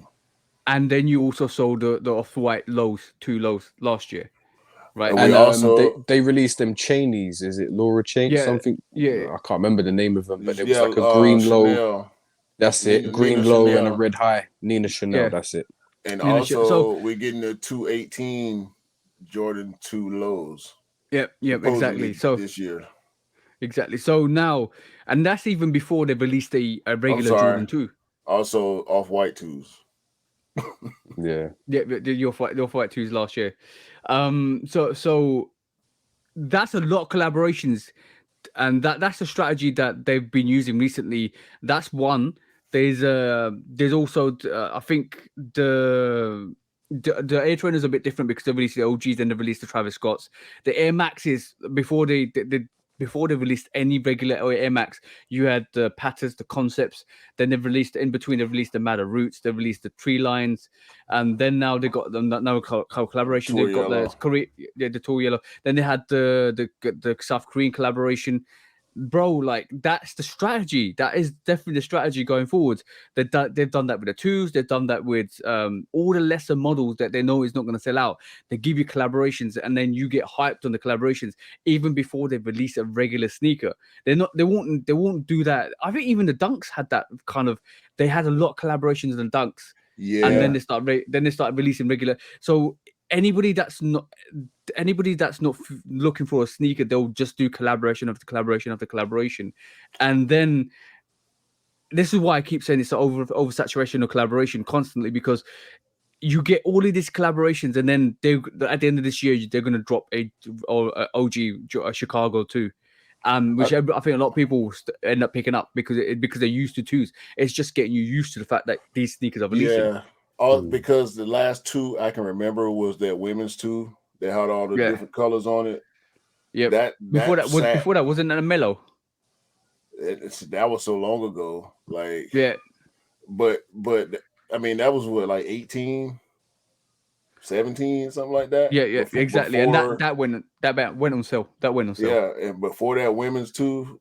There was nothing really in between to sustain the two. But also, and damn it, I forgot what I was gonna say. Go ahead, bro. I had a second point, but you had the 2.7. You had the 2.7 energy. You had the Travis Scott push some of those 270. Yeah. Was it 270? Yeah. 270.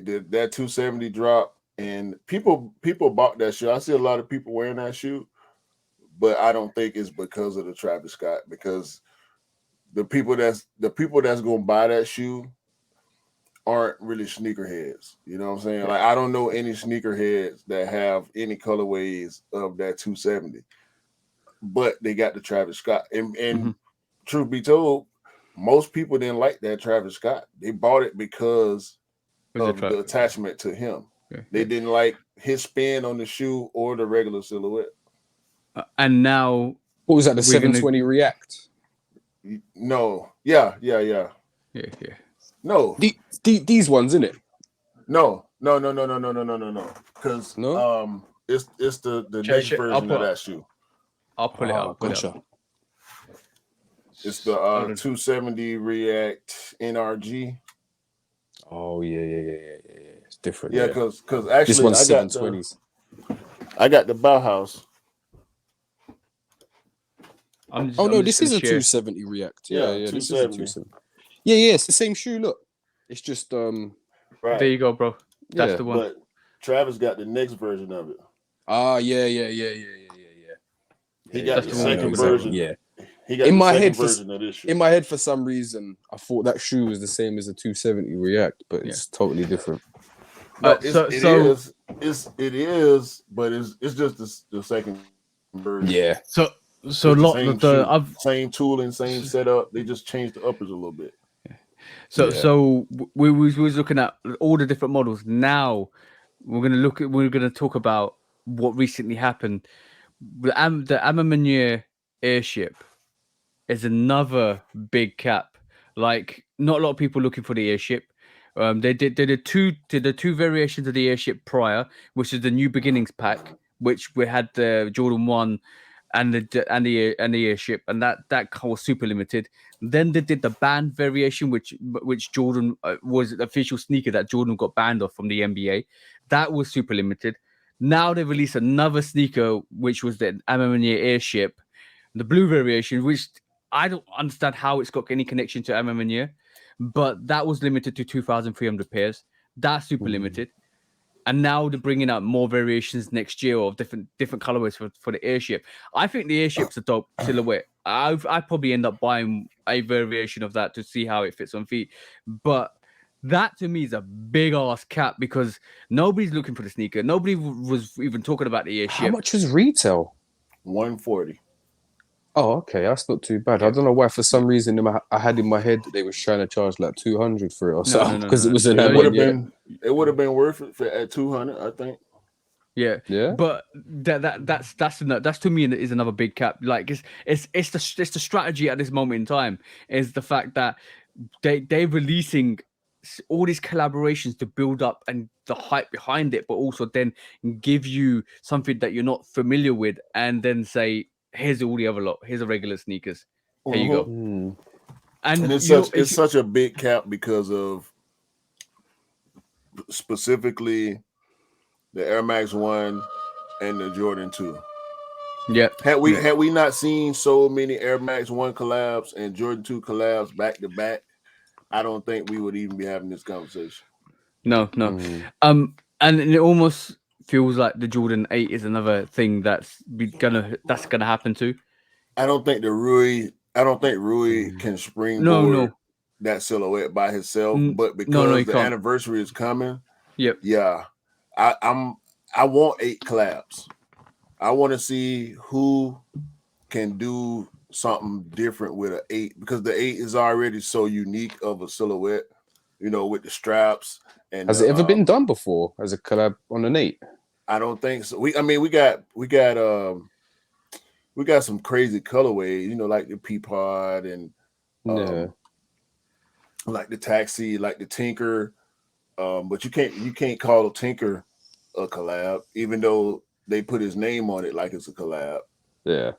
But I mean, it's Tinker. He kind of is Nike Yep. Jordan. You know what I mean? We put him.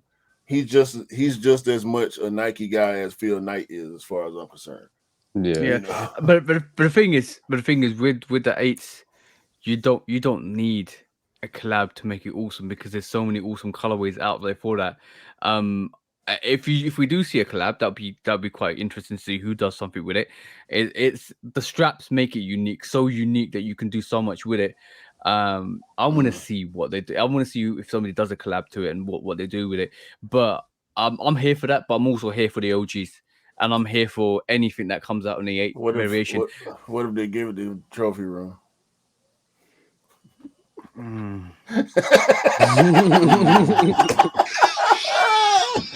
listen, as much shit that because I don't like the trophy room ones, bro. We talking about concepts. That was a weak concept to me. Like I got it, I understood it, but I didn't like the shoe. You know what I mean? What one? What were you talking about? The trophy room ones with the Yeah, I glitter don't and like. all that shit. No. I didn't dig that. Nothing But the special. fives, the trophy room fives, both pairs are Yeah. bro. Like, Yo, but you're definitely gonna like the trophy room fives. One of them's a light blue. One of them's a raging bull. no, that's what I'm saying. Like you can't. They that was easy. That was a big easy W for them. Yeah. Oh, bro, I'm gonna say one thing. I still remember to this day, the day I fell in love with a raging bull was and this is me just from my personal perspective is walking onto that tube, sitting there and seeing a raging bull battered to hell, midsole paint peeling, everything, and I just said, "Wow, that's beautiful." A beat one. And then and like 2-3 years later, or 4 years later, they released that Raging Bull. I was like, yeah, that's perfect. I got two Thank pairs. you for that. Yeah, That's nice. That's the only double up I got in my cut. Well, it's the only purposeful double up. So that's a strategy so far. So is it a big cap in your guys' opinion? I call it cap, man. Yeah. Another one. Big cap, another one, bro. Like that's what we're seeing. What we see is what we talk about, and what we talk about is what we see. So in reality, is if we're seeing a strategy and we're breaking it down and we're seeing some pattern and constant patterns, then there's definitely somebody out there within the Nike group that's actually producing the strategy to say, well, I know Jordan 2. If we release a Jordan 2 like we did a couple of years back, nobody's gonna like it.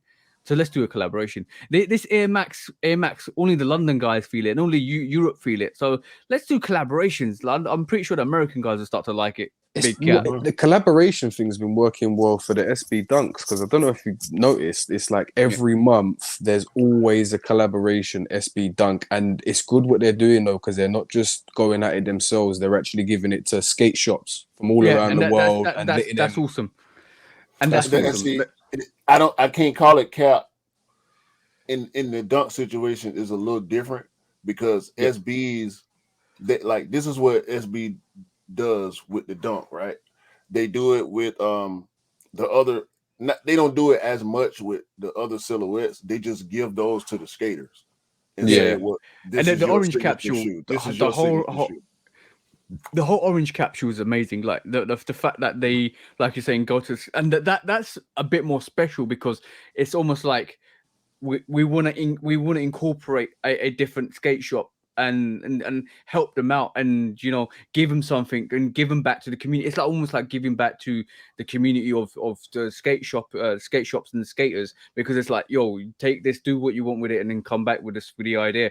That's awesome. That's not a cap at all. Even other ones as well, like Polaroid, Barcelona, like St. Patrick's Day. They're not even collabs, but you know they're just as good as the collabs. Like, so exactly. But that trickled over into the non-SB dunk takeover.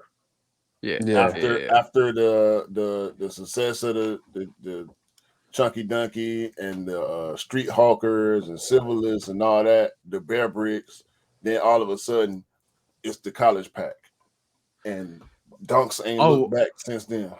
I Yeah. forgot to mention one silhouette that is a big cap as well.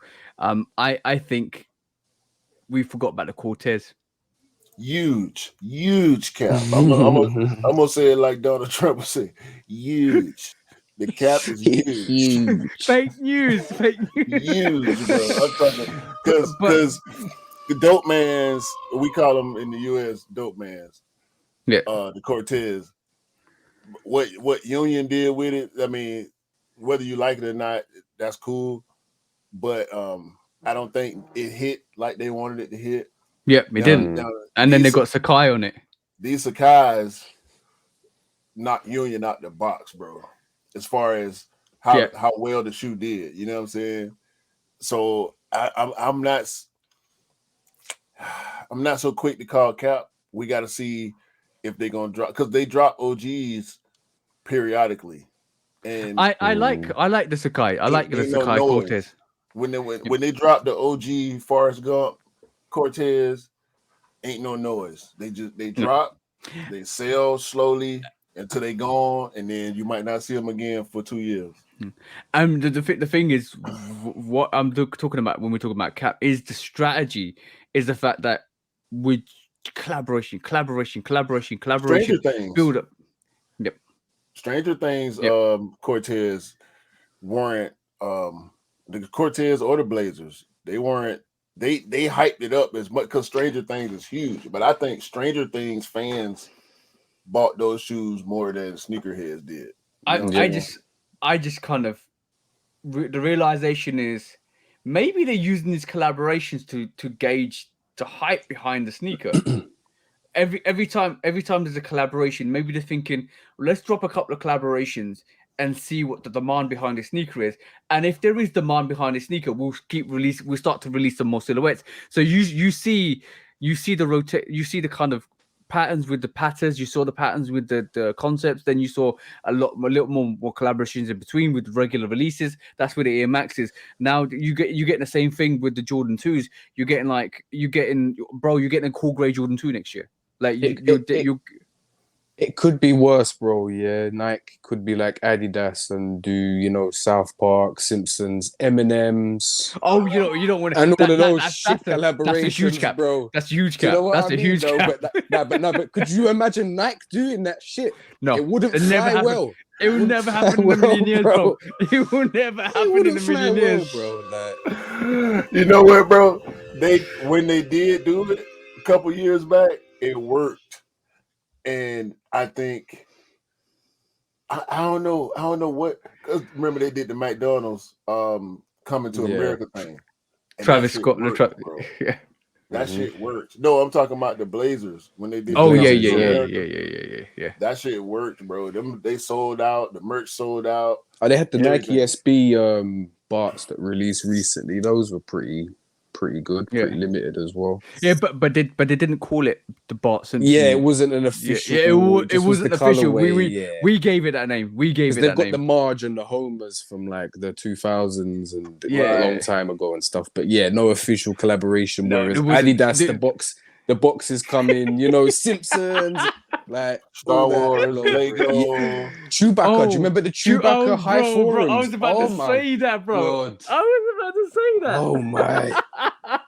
The only thing I was willing to touch now, them Han Solo ZXs were pretty dope. And I actually tried, and this is gonna shock TJ. I actually tried. I didn't try for them. I actually wanted to get the Darth Vader shell toes. Now that's a big cap. No, that's a big cap. That's a big cap. Because I love Star Wars, bro. Star Wars for makes sense.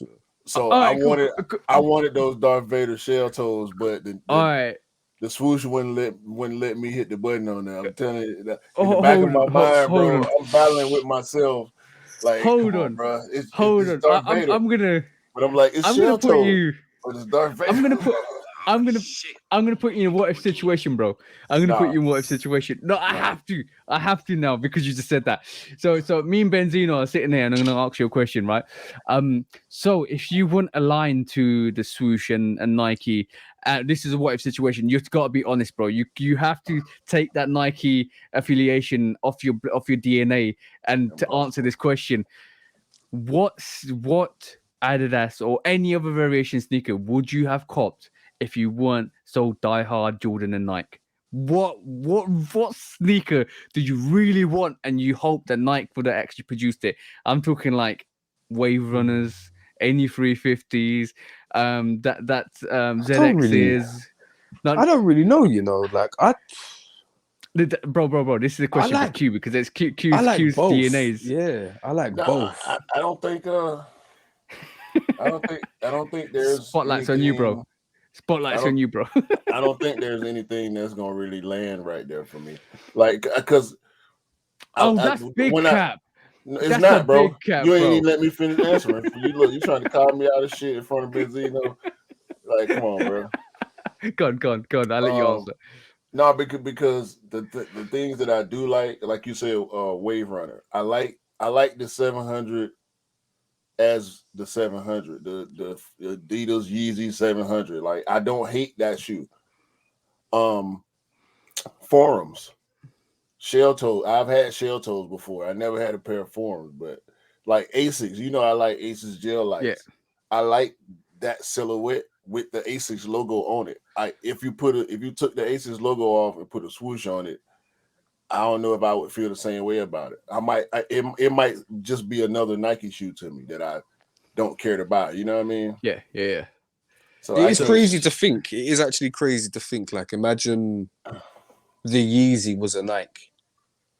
Yeah, I don't know. I don't know if people would love it like they love it, the Yeezy 700. You know what I'm saying? People probably I maybe don't. drawn more to like Yeezy because it's a variation. They can, it's Yeah. something different from Nike and Jordan. Yeah. I think if he'd kept on with the Yeezy 1 and 2s and and Nike gave him the deal he wanted to, I think we've never seen the 350s. We've never seen the 700s. No way. I think basically, I'm gonna say this: Kanye leaving Nike was probably the best thing for him because it made him level up. If I'm honest, it made him level up because he now had to do something to be in competition with one of the best brands out there. Not being in that brand. Look, you could be a Nike you could be a Nike superstar or a Nike designer or a Nike athlete, and you could just basically release anything you want and not even think about it, and it will still sell. But now you had to move to a different company and go into competition with one of the best companies out there and one of the best companies you want to be associated with. Now you have to bring A game because you can't bring B game. You can't bring. I'm gonna call this out. You can't be another designer to go to Adidas and just fade into the background, which a lot of designers have done recently. So you got to bring A game. You got to redesign yourself, and this is why 350 is so significant to Kanye. It is the Jordan 1 for Kanye, and the 700 is a brilliant silhouette for him. He had to do that to compete. But Otherwise, see, this is why I think he had to level up. I will say, Pardon me. I will say, I think had Nike given Kanye the keys to his own lab, let's just call it, like a Tinker. Like Tinker sit around drawing Mhm. shit, and he could just walk up in the building and be like, "Hey, let's make this." You know what I'm saying? And they go say, "Okay, Tinker, what you need?" You know what I'm saying? What type of materials you need? How many Yeah. people you need on your staff?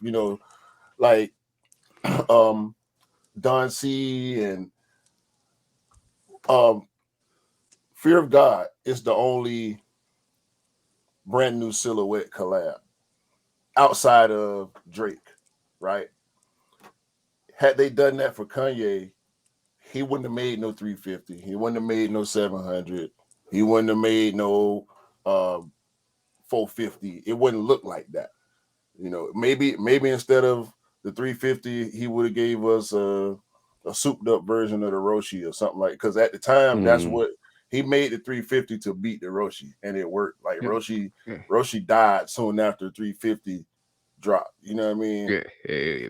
So I wonder, and I wish if I could rewind, I would want Kanye to stay with Nike and get the deal he wanted and have the creative license to design and create whatever type of Nike shoe. We would have seen a different variation of silhouettes. It might have been awesome, but it might not hit like Adidas Yeezys. But that's a different dimension. That's a different universe. For what we got at this moment in time. But I'm we're gonna lead on to that later on the show. But like, I'm pretty sure Nike are like, phew. At this moment in time, I'm just gonna say that. But before we talk about the other big cap, which is Kanye West, let's talk about one other thing that I've noticed. I obviously talk to a lot of the bros outside of all the lives, and something was brought to my attention recently. Scott told me, shout out to the bro Scott, that there seems to be some peaks in these Jordan 3s that are releasing. If you've been around as long as us, what does peaks on the sneaker mean? That's where the machine cuts the leather. Yeah, but what's it really associated with when you were doing verifications like 5 years back? If you got peaks, is real. If the peaks, depending on, well, I know from 11s. If you're trying to legit check 11s, you're looking at the peaks. How sharp are they? Where's the placement? How clean is the cut? Stuff like that. Yeah, but when you're looking at 3s and 4s, that used to be associated with UAs, right? Yeah, So if you got peaks on, yeah. So now some of these threes and 4s seems like they've got peaks. So now, I'm not saying it's happening.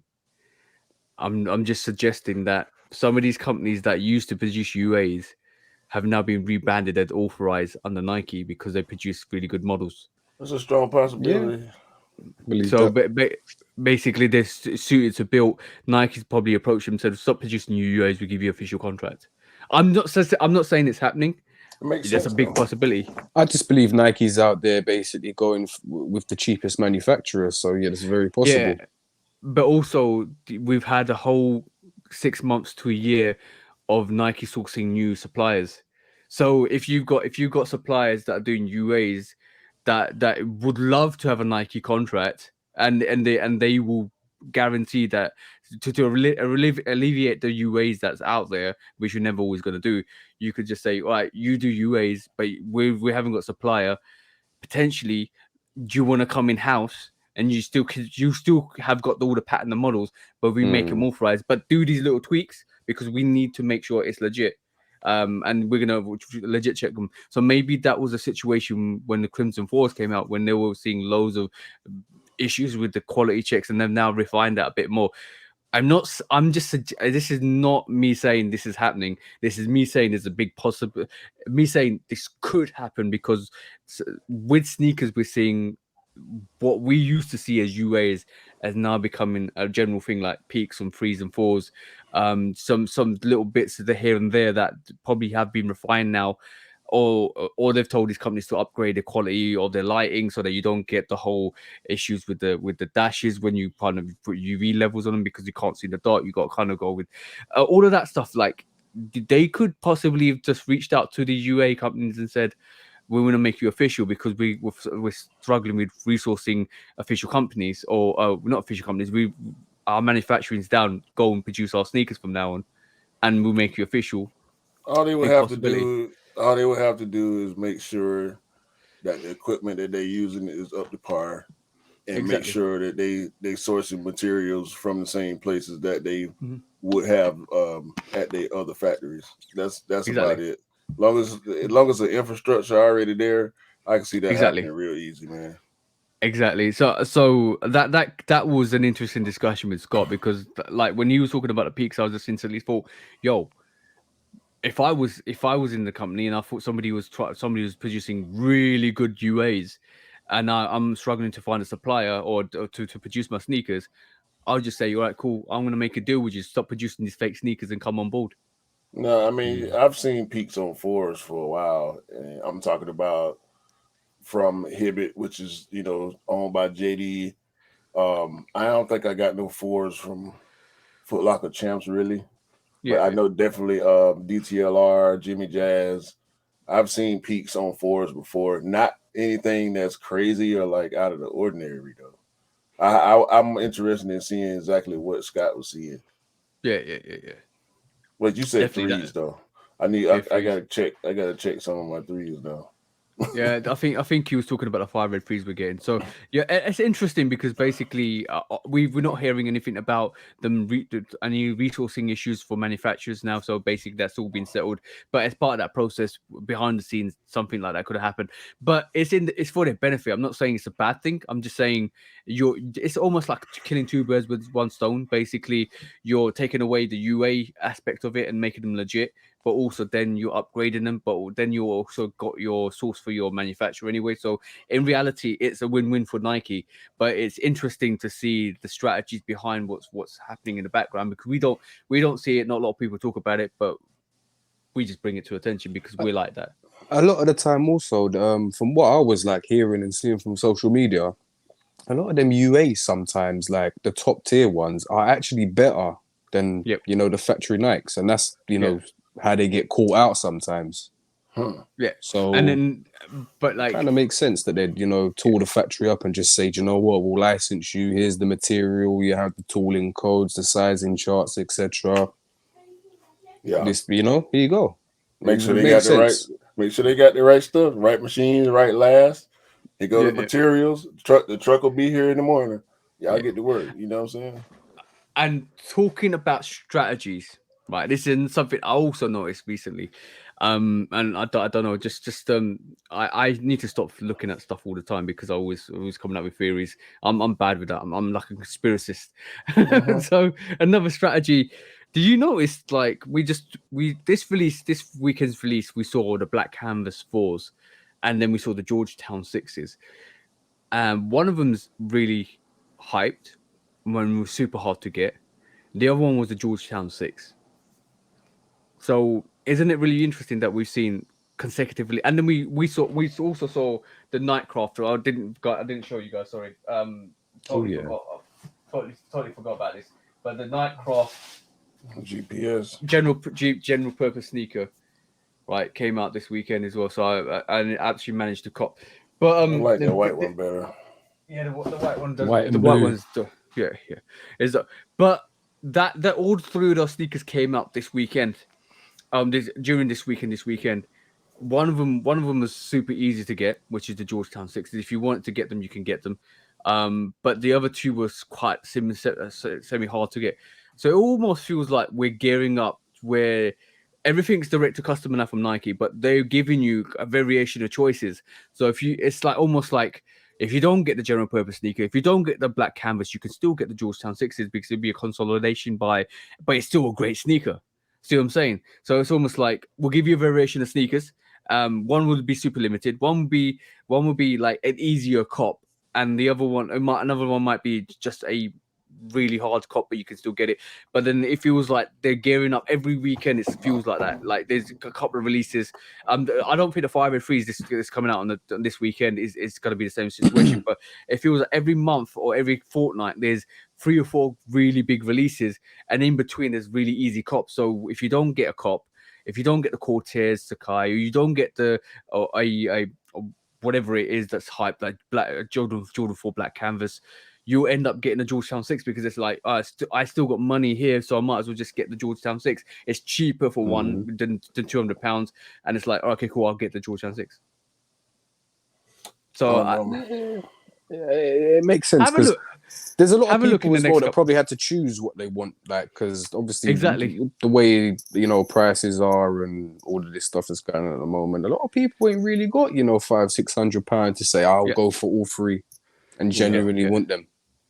And like it only takes a couple of weeks before all of a sudden you can't cop a sneaker, but you said I need to cop a sneaker for this month, and we know how sneakerheads, we always need to cop a sneaker every month somehow, some way, but then you end up copying something that's sitting.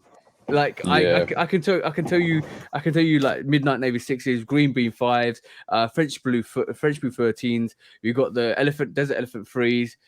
All of these, you even got the Stealth ones. All of these sneakers are great sneakers, but they're all sat. Now you're thinking, I couldn't get the Sakai's, I couldn't get the general purpose sneaker, I couldn't get the black canvas. I'm not gonna pay 300-400 pounds for those sneakers, so I might as well go back and get something that's sitting.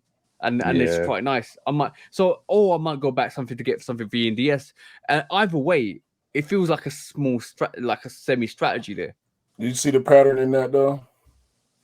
Go on. Stealth 12, Stealth 1, the 6, and what was the other sneaker you said? Midnight Navy 6, Georgetown 6. There was the French Blue 13s.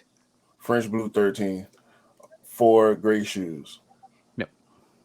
All of them got gray in them, and all of them sat. Desert Elephant 3s. Well, no, I was just talking about those 4 in particular because they all gray. Okay, like, cool, what's is it something about gray sneakers in London that people don't really fuck with like that? I'm gonna tell everybody this, right? Don't sit on grays because you won't be able to get them in the future, and they'll be stupid, crazy like this. Like this sat, bro. This sat. Can you gray shoes? Gray shoes don't usually sit in the US. Yeah, but I'm saying this sat. I'm gonna tell you, right? This Georgetown 6, right, in the next 2 years, will be stupid, crazy price. I'm not. That's no cap. That's no cap. That's no cap. It was already up. Not too long after release, after it sold out, it was up pretty good number here. Damn, this thing really drains your battery. I'm on 9%. I had to go and start wrapping this up. I could take my headphones out if it still works and plug the charger in. Just try it. See what happens. But I'm saying, like, gray sneakers, even though we think that they don't, a lot of people don't feel them until they come out, and all of a sudden what happens is when they come out, they sit, and when they sit, they're like, okay, cool, we won't feel them, we don't like them, and then all of a sudden what happens after that is they kind of sit there, sell out so silently, and all of the price goes up crazy. So then you're really thinking, oh shit, I should have got it when I had a chance. Then Cool Grey 4, as everybody regrets. Have you seen the Cool Grey 3s? They sat. They didn't sit here. Bro, they sat in your Benzino. You remember the Cool Grey 3 sat, yeah? Yeah, bro. Yeah. Look at the price now. Yeah, they didn't sit here. They went pretty quick because that was that shoe dropped on my birthday last year, and I was actually at the store. I was just inside the store that I hit at 10 minutes before I got the notification that I wanted. And I'm gonna give you everybody a good piece of advice. Just because it sits, it doesn't mean it ain't heat. And just because it sits now doesn't mean it's gonna sit forever. And just because it sits now doesn't mean it's gonna be. Doesn't mean it's gonna stay at above retail or close to retail in 1 or 2 years. Because 1 or 2 years you're looking at prices about beyond £300 easily. Yeah, like the cool grey. Yeah, stuff sitting as a result of the resale game dying down. Yeah. I'm just literally gonna say the Cool Grey 3s. I could not believe, because I put them on feet the other day, and I was like, "Yo, let me." I don't normally do this, but let me see what the resale is, and I was shocked, bro. I was shocked at the fact that they've in excess of £300. Like, when did that happen? Hey, that's how we know. That's how it works, bro. Like my the shattered backboard, not the OG shattered backboard lows, the ones that came out a couple years ago. That shoe is up around $300 something. That was a $90 shoe. That shit sat on the shelf. The same thing with the Royal Toad lows. Yep. The camo 10s. Like, if you remember when I did that reel, everything I was pulling out, I paid retail or less for, and now the prices on them is crazy. Tinker threes, the black Tinker threes. Like, Yep. a lot of stuff, man. So yeah, you just gotta buy what you like when it's available, bro. Like you can't. That's the thing. I think that we all got in common, especially in our group in particular. If you like something and you really want it, if you can go ahead and get it, go ahead and get it. Don't worry about how many pairs sitting or if it's going on. Now, if you think you can wait and get it on sale, you know, if you want to try that strategy, go ahead. That's a good idea to save money. But I'm gonna just say, like, the biggest W in for me personally is this sneaker. Like, I'm gonna just tell you this, right? And I know Q, you already know the answer to this. Look at how stupid the price on this is, right? Could you imagine? What? What's that size 16 say? Size 16 is one. No, but that's a cap. That's a cap. No, sorry, 15. 15 is about 1,883. That's a cap, bro. Nobody's gonna buy it for that much. But like, because anybody can dictate the sneaker price on StockX and stuff like that. But on average, on average that sells about 250, right? 250 to 300. Now, bro, I cop two in my size. That sneaker went on sale for £80. I like that sneaker, but I didn't like it enough to cop it for retail. It sat, and I got one for £80. I got a second one for £50, and I got and then when I got it, people were asking me about it, and I actually ended up getting 3 more pairs. I think 7.5, 6.5, 7.5, and 8.5, all for £50, bro. Like, and I gave it to people for £50. Now that to me is a symbology of, if you can wait for a sneaker to go on sale, go and get it. But if you can't, if you really want it, go and get it. Like, in retrospect, sneakers are like coins, as like mintage. They will go up in price the less circulation of sneakers there are in stock. So it's always going to happen. Like, we were talking about all of the sneakers that we talked about, the gray sneakers. That whole situation is going to happen with the cool grays, with the cool gray 3s, the cool gray 4s, the cool gray 11s. All of that's going to always happen, because as soon as they come out, nobody feels them. They sit around for a little while, and all of a sudden, like, you sit around, you sleep on it, and 1 or 2 years after, when you think, oh yeah, I can still get that for retail. No. Retail and plus another retail on top of it, double the price.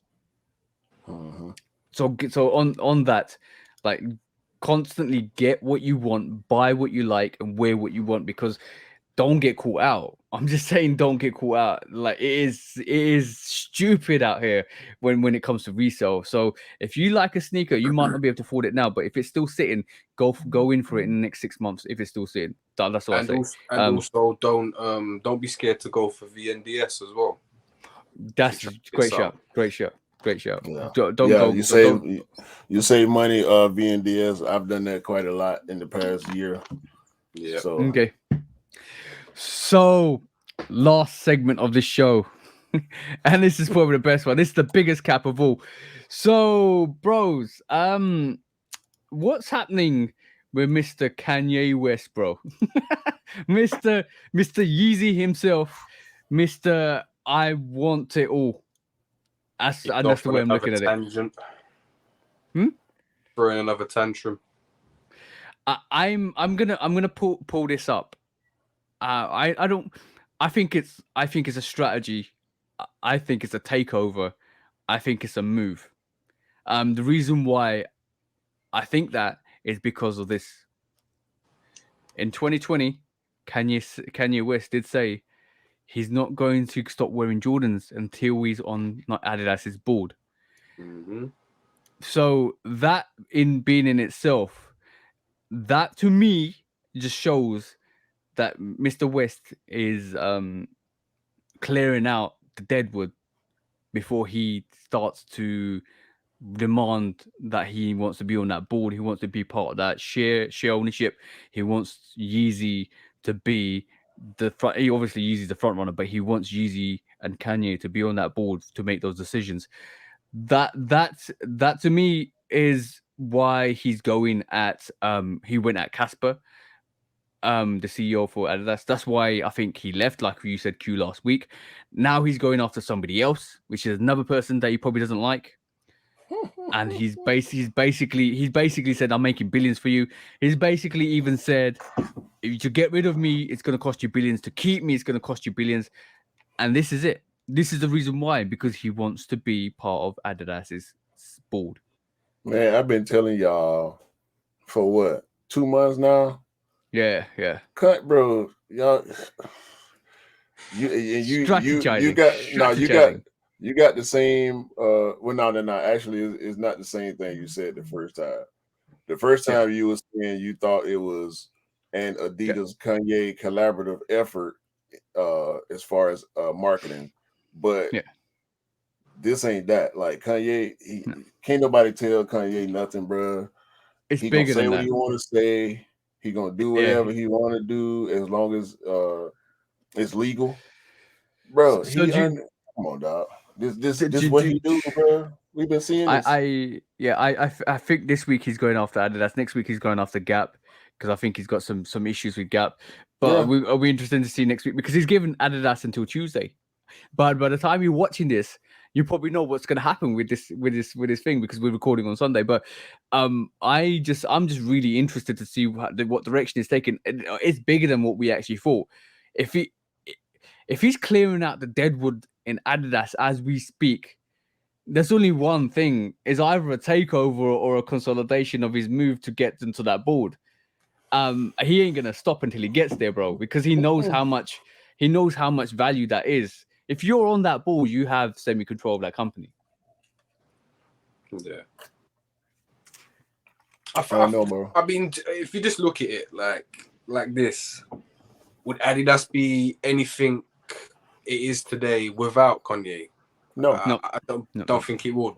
So I think he knows he holds a lot of weight in that company and he's a huge asset. And I think he's basically just digging his heels in and saying, you know, straight up, give me what I deserve or I'll go elsewhere and, you know, you end up third to Puma and fucking Nike. Oh, it's going to, if he leaves, if that ever happens and Adidas lose Kanye,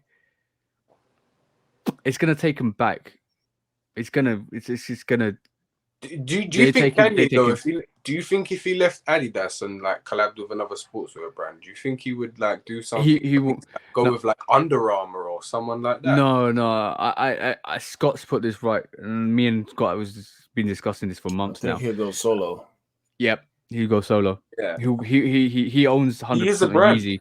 He is a brand, and Yeezy is a brand. Yeezy is he's sharpened these tools at Nike. He sharpened these tools at Adidas. He's literally saying stuff like you're stealing. You literally is saying people in Adidas are going behind his back and stealing his ideas from all the warehouses. That's bringing more credibility to what Q you were saying last time. I don't. The reason why I thought the way I did think back a couple of months back was because I didn't understand why you could do a tubular and you could do all these different variations that look similar to Yeezys for years and then pipe up right this moment in time. I thought it was a move for something, and this seems like it's a move for something, and this is the move for something. It's that getting onto that board, having more ownership, having more say on the company of or Adidas at the moment. So I feel like that's the move he's doing. That's the move he's maneuvering. Either it's a takeover, which is probably impossible because Adidas is huge, but we're talking about Yeezy, which is huge as well. We're talking about billionaire money at the moment, or he's vying to go on that board. And ironically, I won't be surprised in the next 10 years if Yeezy buys out Adidas. If he gets that clout. I got 2 words for y'all. Ye did. Yo. He's maneuvering. He's strategizing, and it's going to be interesting to see what he does because, bro, if it goes that way, you've literally got Kanye controlling Adidas as a brand. Because if Adidas lose Kanye and Yeezy, I don't know where they'll be.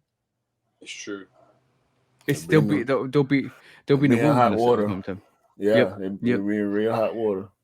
And you know when we say he holds all the cards, he holds all the aces. Kanye knows that. He knows and the that. jokers. Yeah.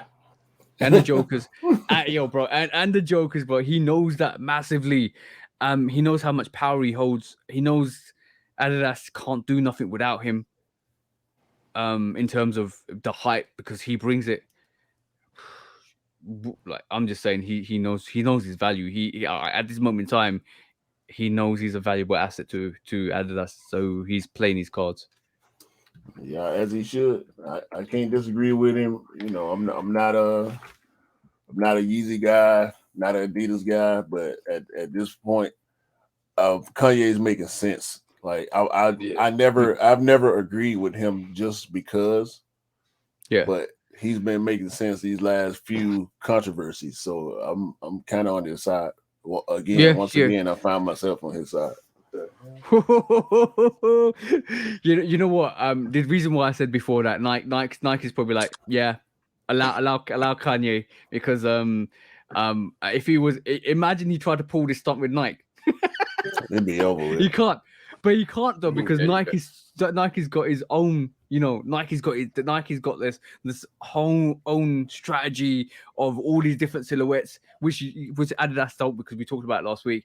Like Dunks, we're talking about Jordans, we're talking about Air Maxes, we're talking about all these different silhouettes and variations they can play with that Adidas can't. And Adidas is like Yeezy, some Pharrell here, Yeezy, some Fear of God here, but it's all Yeezy. Every nearly 80% of the releases on the confirmed app, Adidas confirmed app, are Yeezys. So like, this is interesting. I know. I think Kanye knows Adidas is a dying brand as we speak, and he's holding them up. So he's playing his game. I bet you Kanye got a pair of them threes already. Bro, bro. All fair to him. All fair to him. I bet he got Cherry 11s already. He got Chicago's. He got the ones and the twos already. He's got the Khaled 5s already as well. Yeah, of course. We know that. We know that. He rock him at his next concert. Okay, that was the big cap, but I think I agree with Q. What do you think, Benzino? What the situation? What do you think is going to happen in the next 5 years, because his contract runs out in 2026? Really, 3.5 years. 3.5 years. I reckon he's going to do what either you or Q said and try and go independent with Yeezy as a brand.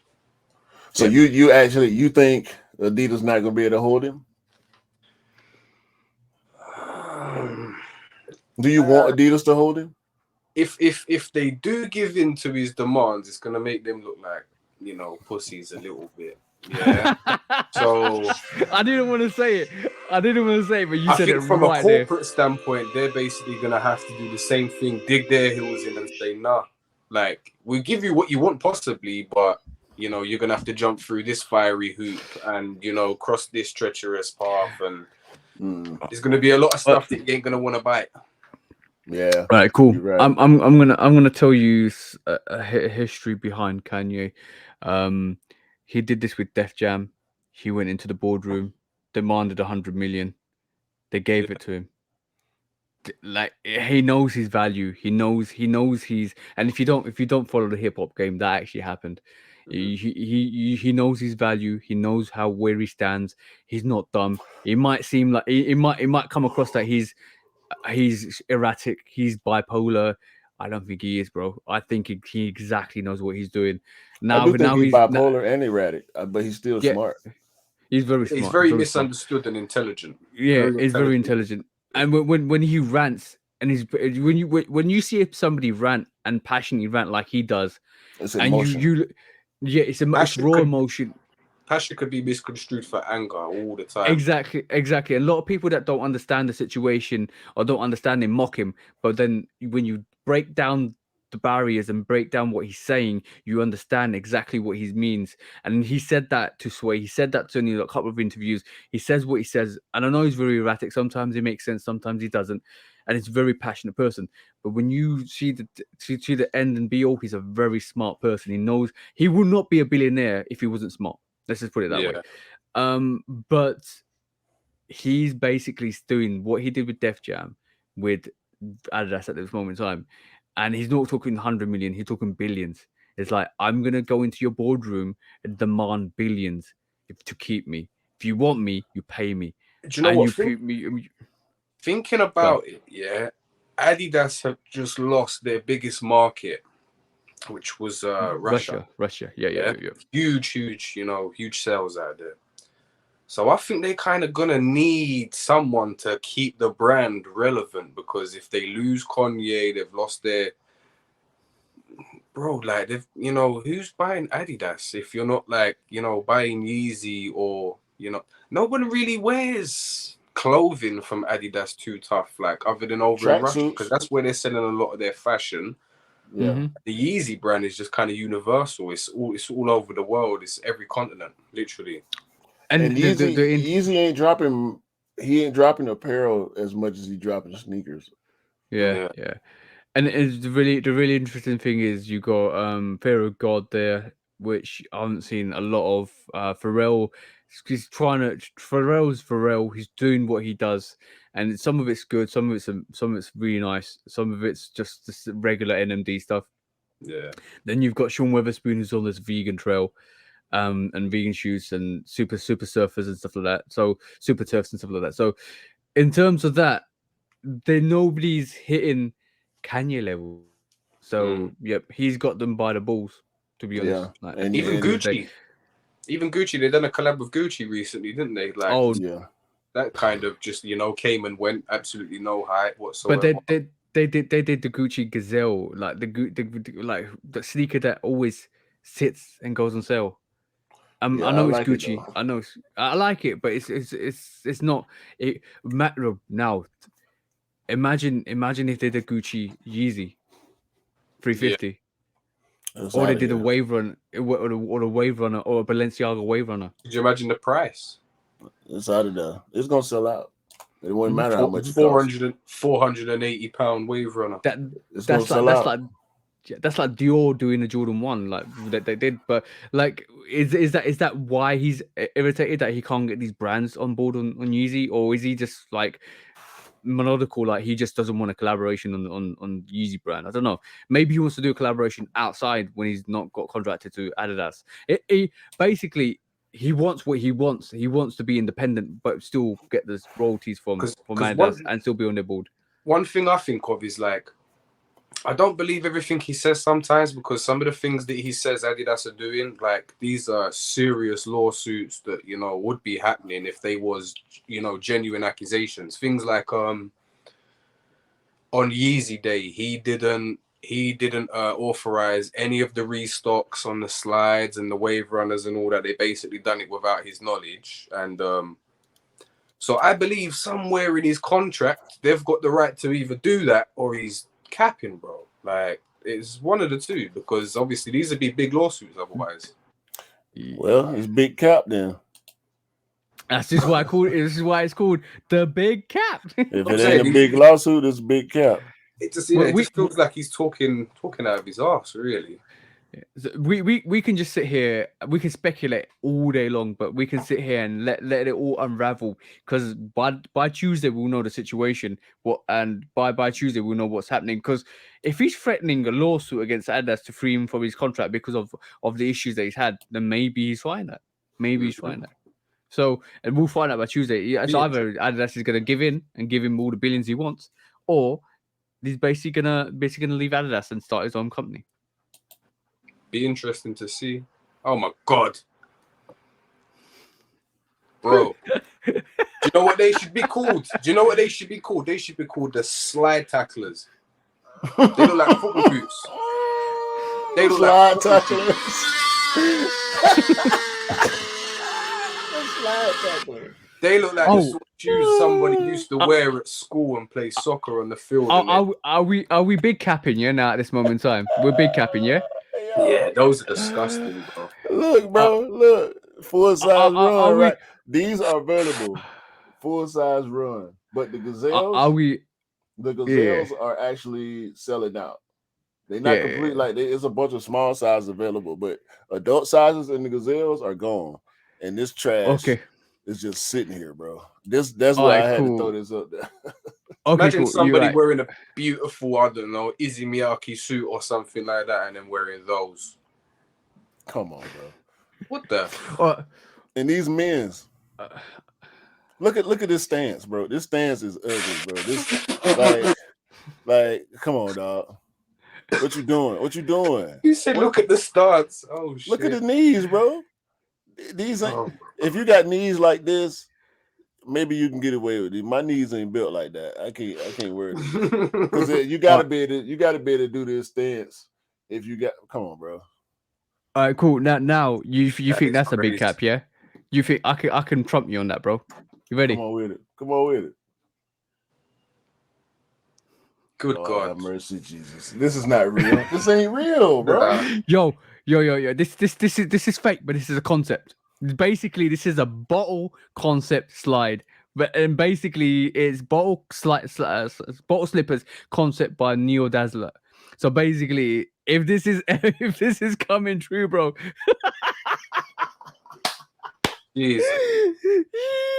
Shit. And I won't be surprised if Balenciaga pull this out, bro. Do you know what though? Do you know what's crazy? Like that's actually an idea that's definitely like been stolen from somewhere in the world. You know, like somewhere in the world, there's people living not as well off as others. Right. And this is what they happen to wear on their feet. And these culture vultures have just basically jumped upon it, bro. Yeah, that's easy bro, to believe, bro. I remember 5 years ago there was this show in Africa. Basically somebody went down and went around tour in Africa, and they went to this place in somewhere in Africa where they were literally using to recycle tires to cut out these done up tires to make them into slippers. Yo, bro, like you are right. You just basically nailed the nail in the coffin on that one. Basically, it is culture vulture. Literally, this concept, this everyday use concept, is done in poorer countries, and now they're fashioning it. The fact that the guy's wearing white socks really gives me anxiety, though, bro. Yo, it looks like he's got like a cow hoof. Bro, socks with flip flops is nasty, bro. Like this is super duper nasty, dog. Like how you do you tuck the sock in between your toes before you come on, bro. That looks uncomfortable, bro. His middle toe looks uncomfortable. That's nasty. Yo, and I told you, I never showed you this week because I saw it earlier this week. And I told you I could outdo your one, and that was definitely outdoing your one because that is horrible, bro. That's nasty. That is horrible. But yeah, we can always say this: the bigger brands are culture vultures. They're always going to be culture vultures, and from my perspective, because basically they always take a design, deconstruct it, take an idea, use it again. Last week we saw the shoelace earrings. This week we're seeing bottle cap to slippers. And what next, bro? What next? I mean, it's just ridiculous. I mean, look at Kanye, bro. Like that. Was it Gap or whatever? There's homeless people looking clothes. Like no disrespect to people that are homeless, but the clothes look like they've had a good, remember the Chuck Taylor? Before they were sold, like they're all ripped and dirty. Yeah, remember the Chuck Taylors? The Chuck bro, Taylors. Stop, TJ. Stop calling that shoe a Chuck Taylor, bro. It's not, dog. You disrespecting the Chuck Taylor, bro. Didn't Balenciaga? That's what he's talking about. Valenciaga. It was all burnt though, like it was just threads hanging together. That's what he's talking about. It's not. That's not a Chuck. I correct myself. The Balenciaga Chuck Taylor. It's not a Chuck Taylor, bro. The Balenciaga, chuck it in the bin. Right. when you say Chuck Taylor, you make it seem like it's an actual Converse collab. Converse has nothing to do with that, bro. Did they not? Let's just call it the Balenciaga garbage canvas basketball shoe. Chuck it in the bin. Matter of fact, chuck it in the bin. Chuck it in the bin. Oh my god! Chuck it in the bin is a go for real. I it's so horrible. I can't remember the designer name. That's why I call them the Chuck Taylors. we know it's bullshit, Siaga. Bullshit, Siaga. Balenciagas. Oh my. That's horrible. That is so horrible. Trash. You can tell we're not high end fashion guys. We just love casual stuff because that is a big cap. That is literally horrible. Mason Margiela, Balenciaga, Gap. You all They need to be call it. taken to They sneaker call it court. the Paris high top. Parasite Dog. Oh yeah, I remember that. It's literally it's a proper rip-off. It's a proper rip-off. Like Yeah, it's based on the Chuck Taylor, but Converse ain't got nothing to do with it. oh, by the way, congratulations to John Geiger for doing that settlement with Nike. He actually had to modify his GFO ones Of course he to did. make so he modified them to make them his own. But it's good to see that he can kind of produce those GFO ones without any hassle from Nike now. Yeah, because he was biting. Come on, bro. All right. We ain't got to talk about that. So, last segment, and you know what time it is, guys. You know what we're coming with, and you know what Benzino's coming with today. So let's get into sneaker court. When resale is too high. Damn resellers! Order! When hype beats go too far. These damn hype beasts! Order in the court! Order! The back door opens. Guilty! It's time for Order in the court! the sneaker court of public Guilty! opinion.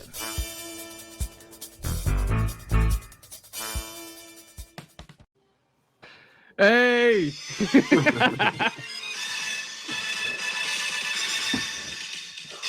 Guilty! Alright, cool. Sneaker court of public opinion. I'm trying to put my wheel on properly. Sneaker court of public opinion, and all the time we always ask the guests to bring something on. But before we do that, Q, what's your executioner device this week? Because you always bring something different. It's a little blast from the past, but I got a new one this time. What the hell is that, bro? You know what it is.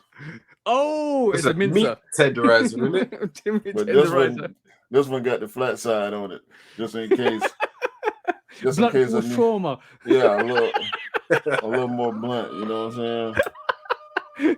Blunt. This the interrogation side. This is the torture side for when you get sentenced. So because you're the guest, bro, I'm gonna let you basically give us our kind of what do you call it? Our case this week. So what is it this week, bro? Who are you taking to court? Offspring. Oh, shit. Oh, controversial, bro. Controversial. What's the Offspring done now? Because truth be told, I don't fuck with Offspring because of the shipping issue. They don't ship to the US. I could buy a t-shirt, but I can't buy a pair of shoes. So, really? Yeah. That's ridiculous. I think this is long overdue. I think this one's long overdue for Q. No, I mean, outside of that, I ain't got no issue with them, but I have heard things about the type of stuff they do over there in the UK. But what's up with Offspring, Benzino? Why they got to go to court? Basically, they're masquerading as a community, bro, and they really ain't a community. It's a close-knit group of people, you know, that basically you're rewarded on your worth to them. If you've got 30 followers and whatever, they're just, you know what I'm saying? You ain't getting anything if you enter their raffles. Week in, week out, you see the same people. Thank you, Offspring. Like, I just don't like the way they're masquerading as a community. It's a close-knit group of friends. Like, so say, for example, you've never copped from Offspring before. You got zero chance, bro. Like, literally. And the thing that gets on my nerves as well is it's like you're rewarded on how much you basically beg them. Do you know what I mean? What?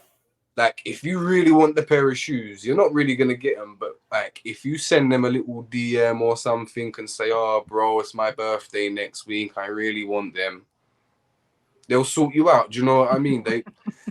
There's a lot of dodgy stuff that goes on, you know. They got a lot of little group chats and things like that where they sort each other out, and just as someone claiming community, bro, like they need to just.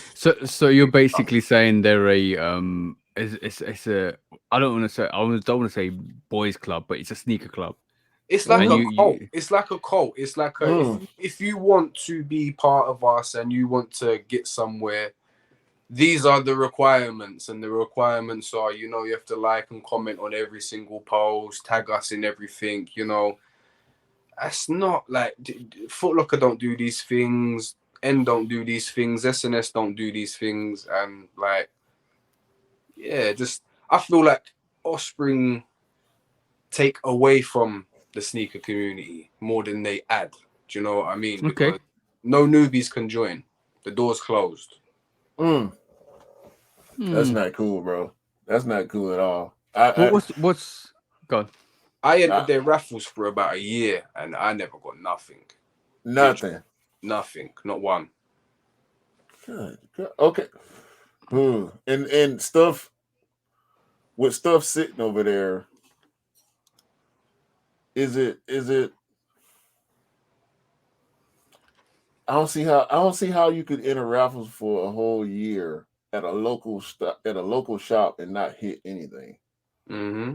It got to be some foul play involved with that, bro. And it was like after every L, I'd see the same people week in, week out. Oh, thank you, Offspring. Like, and yeah, it was infuriating a little bit. You know, I wasn't jealous. I was just, you know, like why can they? Why can they buy and I can't? You know, like I have to beg you to take my money. Like, what's all that about? It was really interesting when the Travis Scott Air Trainer ones came out. I went in for the raffle.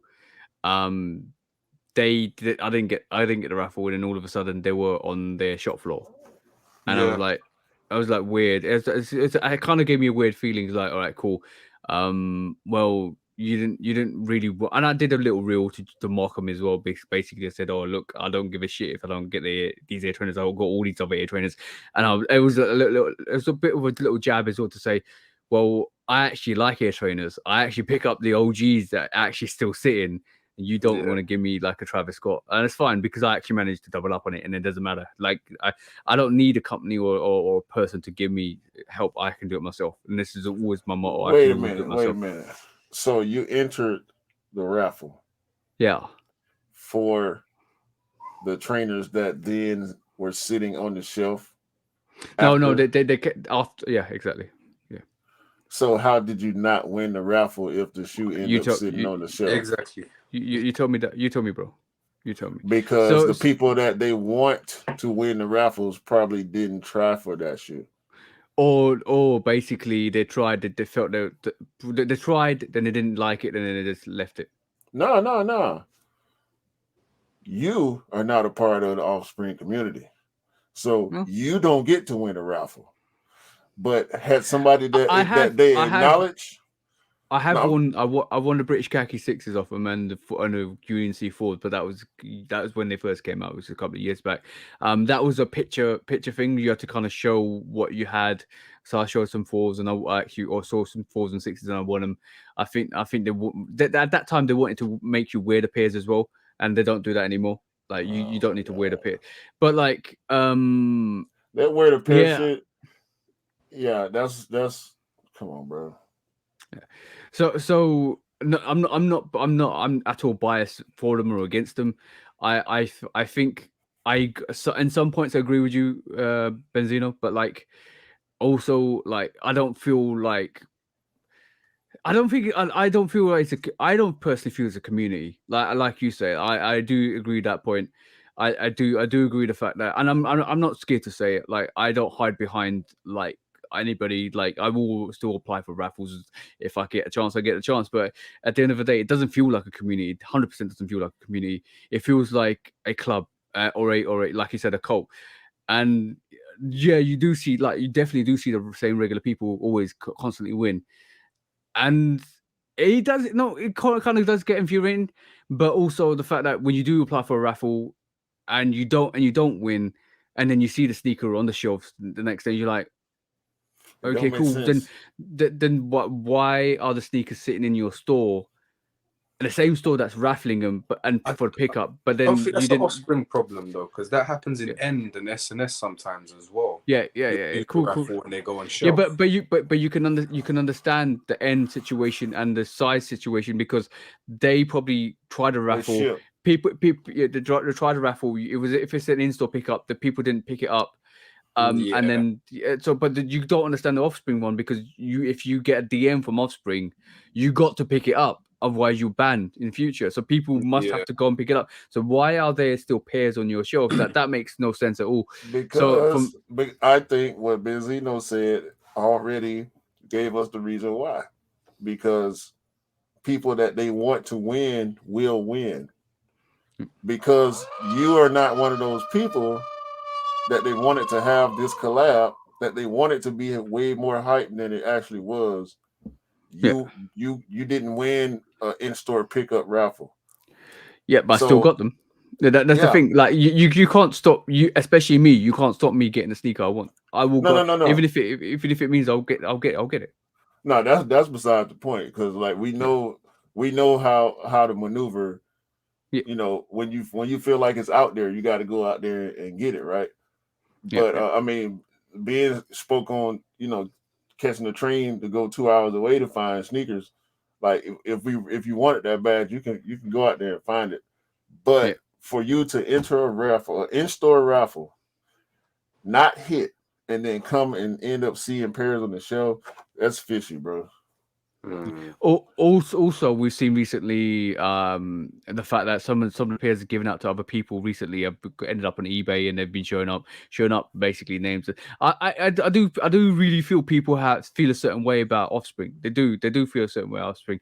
I don't think it's a good thing in reality. No. But the thing is, you got to remember, it's their brand. They do what they want. Offspring is part of Office anyway because it's a side thing to Office. So they do what they want for what they feel is right for the brand and be an end all. But some people like it, some people hate it, and this is the court of public opinion. So the public opinion of Offspring is you're right. You are the public, bro, and I would say definitely. They haven't got really high opinion with a lot of people. I'm gonna tell you one thing. I was in Offspring for the release for the Travis Scott one, so went with Scott. I can say this 100%, bro. There was resellers asking for pairs of stealths, and they approached us. One of them approached us and said, "Can you use my card to buy these Jordan 1 stealths?" This is the thing. The Offspring know the resellers, bro, because when these people get like these Travis Scotts and they're worth $2,000 and they get caught selling them on eBay, like they all say the same thing. I don't care if I get banned, I'll just make another account. Yeah. Do you know what I mean? So it's like nobody really takes it serious. And also all their little rules as well is it's like you're not allowed to swap pairs, you're not allowed to size swap with people, you're not allowed to sell them. Oh, bro, whose money did I spend on them? Mine or yours? Do you know what I mean? Exactly. Final sales on the receipt means that's my property now to do what I want with it. Yeah. But the reselling thing, it don't really combat the problem by telling people, oh yeah, we might suggest that you have to wear a previous pair that you won from us and all of that. Doesn't stop it. I'm not gonna lie. Ever since Sorry I've known Offspring, sorry to cut you. There was people known from Offspring, right? To when they won a pair, they would sell them on eBay or whatever, and then buy the cheapest UA, so that when Offspring said, "Could you wear the previous win?" they'd turn up in the UAs for half the price. So there's all kind of malarkey.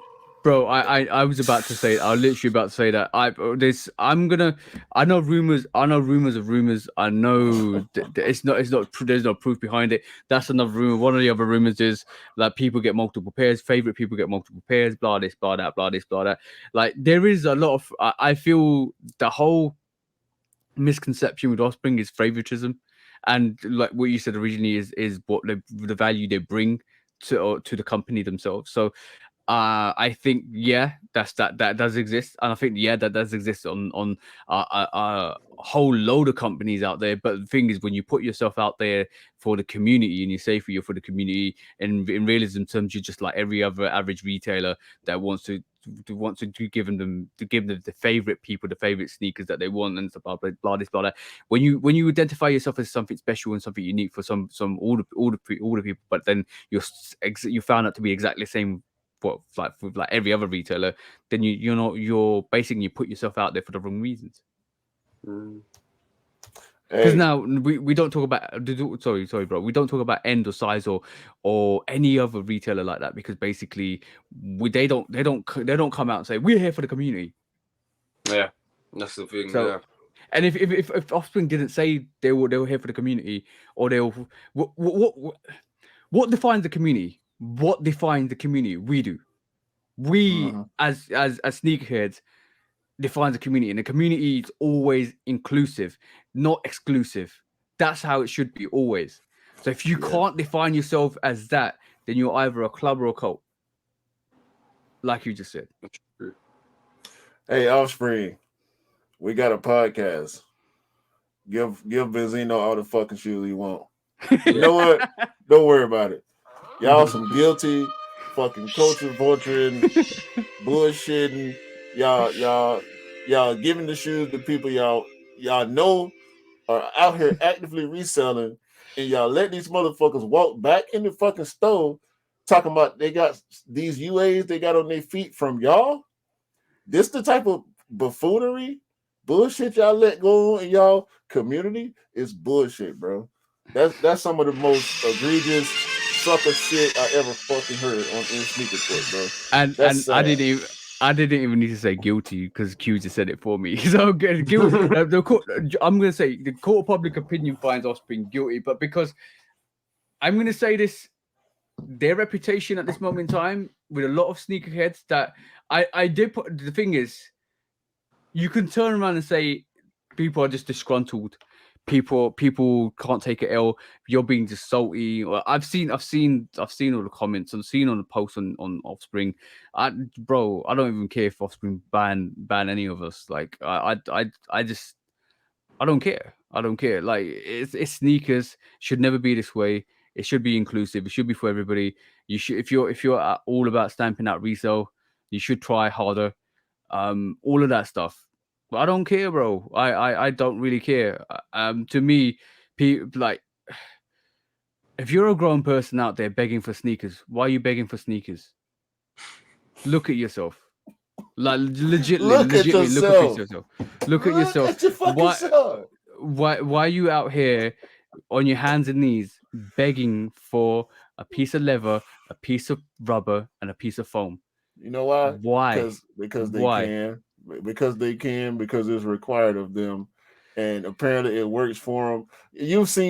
I know y'all have seen people trying stuff that when you see it or when you hear it, you're like, bro, that's stupid. You know why that person continues to do that? Because eventually it works.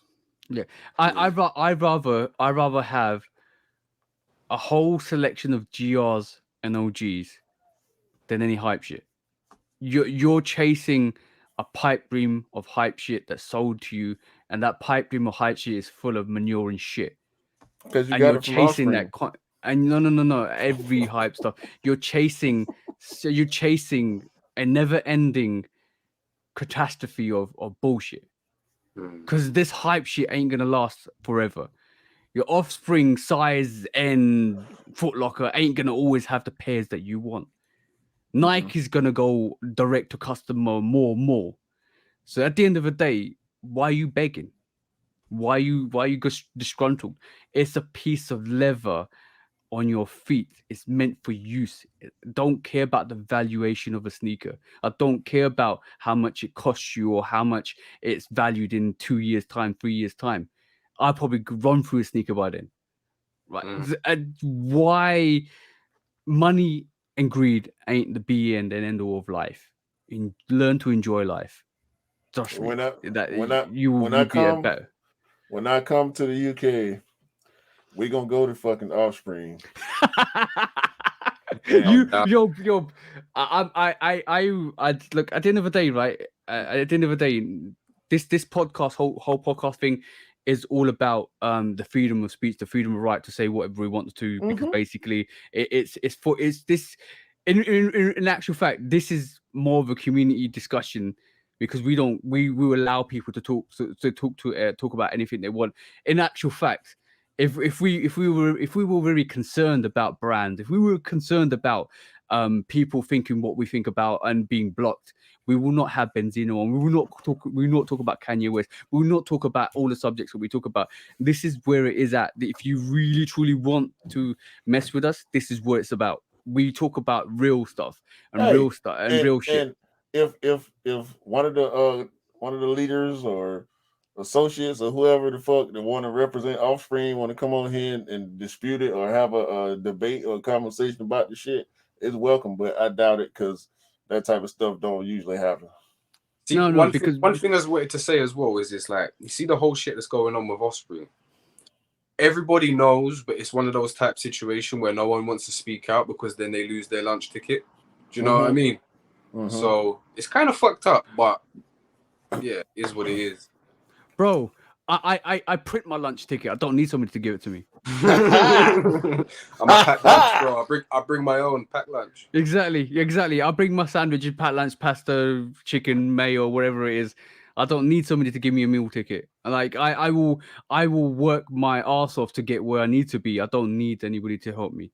And a lot of it like I've had that in the past. I've had people say I can help you. Hey, well, I'm doing it myself. Offspring, fuck that bologna sandwich. When resale is too high. Damn resellers. Order. When hype beats go too far. These damn hype beasts. Order in the court. Order. When the back door opens. Guilty. It's time for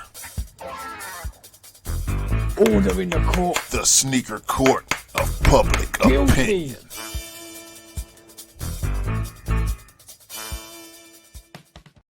Fucking Offspring. All right. Selling bologna sandwiches. selling motherfuckers bologna sandwiches and trying to tell them it's filet mignon. One thing I did want to bring up on Sneaker Court, but obviously we just basically didn't mention it. I want to talk about Kanye's definition of reparation, because like I understand what he's saying. I don't understand why he calls what he said as a reparation, because basically he says every black man deserves to wear Jordans. So I agree with that. That's fine. Yeah. Every black man deserves reparations. Reparations ain't got shit to do with sneakers. Yeah, exactly. So you actually buying sneakers. So basically you're giving your money away. That's Reparations is it's a privilege. Reparations is compensation. Reparations means if somebody's done bad to you, you get money back in return. And I don't understand how we mix those two up. So you can't, bro. It don't. That's once again him speaking from emotion and passion. I think he misspoke, but we know he don't necessarily explain or pull back from. If anything, he'll double or triple down. He'll try to he might try to remake the point and make it sound more understandable. Yeah. But that was just a bad choice of word, just the word reparation. I think what he meant is he wants freedom from his contractual obligations in terms of I want to do what I want to do until you meet my demands. So he just want to be able to wear J's, bro. It's cool. Like he loves J's. He loves J's. Everybody loves J's. You if you don't, I mean, just wear what you want to wear, bro. Like I mean, but he pushing a hard line because when you represent a brand, that's not typically what happens. Yep. But when you are your own brand, like Yeezy, why can't I wear other shit? I'm the brand. Like it's not Jordan. Him wearing Jordans, I don't think is going to influence Jordan sales. Yeah. I don't know. Exactly. Yeah. Anyway, thank you, Benzino, for coming through today. Is there anything you want to add? Bun Offspring. That's it. Oh, by the way, the fact that you actually created that hashtag is so funny. It's so funny. Oh wait, you made hashtag ban offspring a thing? Bun offspring. Bun offspring. BUN. Bun. Okay. Bun means it's like an old school kind of Jamaican way of saying fuck offspring. Yeah. So that's quite funny. But yeah, if you mess around with offspring, good on you. If they give you stuff, good on you. There's a lot of controversial things with them at this moment in time. A lot of people are either for or against. I'm neither for nor against. At the end of the day, they're a company trying to do trust, sell sneakers and bring up their hype. I think some of the strategy is a bit dodgy. But at the end of the day, it is what it is, and we'll still get the sneakers we want because we all like the sneakers we like. Exactly. At the end of the day, yeah. But Q, I'm gonna say Benzino, thank you. You are the realest guest we always have. We always try to bring through. And you are always the bro, so we will support the bros on here. Yeah, man. Hopefully we get you back on here at some point. Yeah, after anytime. Yeah, because the realness is necessary for sure. Yeah, exactly. And Q, do you want to call it? You want to count us down? Yeah. Episode 33, man. Look, as always, we appreciate everybody's support. Everybody that's watching, everybody that be in the comments with us on the premieres, everybody that watch our reviews, subscribe, like button, all that. Follow us on IG. Follow Benzino. Make sure y'all follow Benzino. Make sure y'all follow TJ and myself on IG. All our names pretty much will be in the description. So on that note, hopefully everybody, as TJ always say, can have a great day, great week, month, and the rest of the year.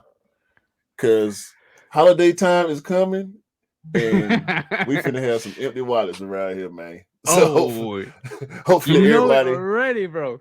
Hey, and for y'all information, thanks to Benzino, we found out that classics are still available on Reebok. So go out and cop all the classics y'all want because everybody deserves all the classics they like. All right. Exactly, bro. Shoot Out Podcast, man. Episode 33. Peace out, guys. Peace out. Peeps.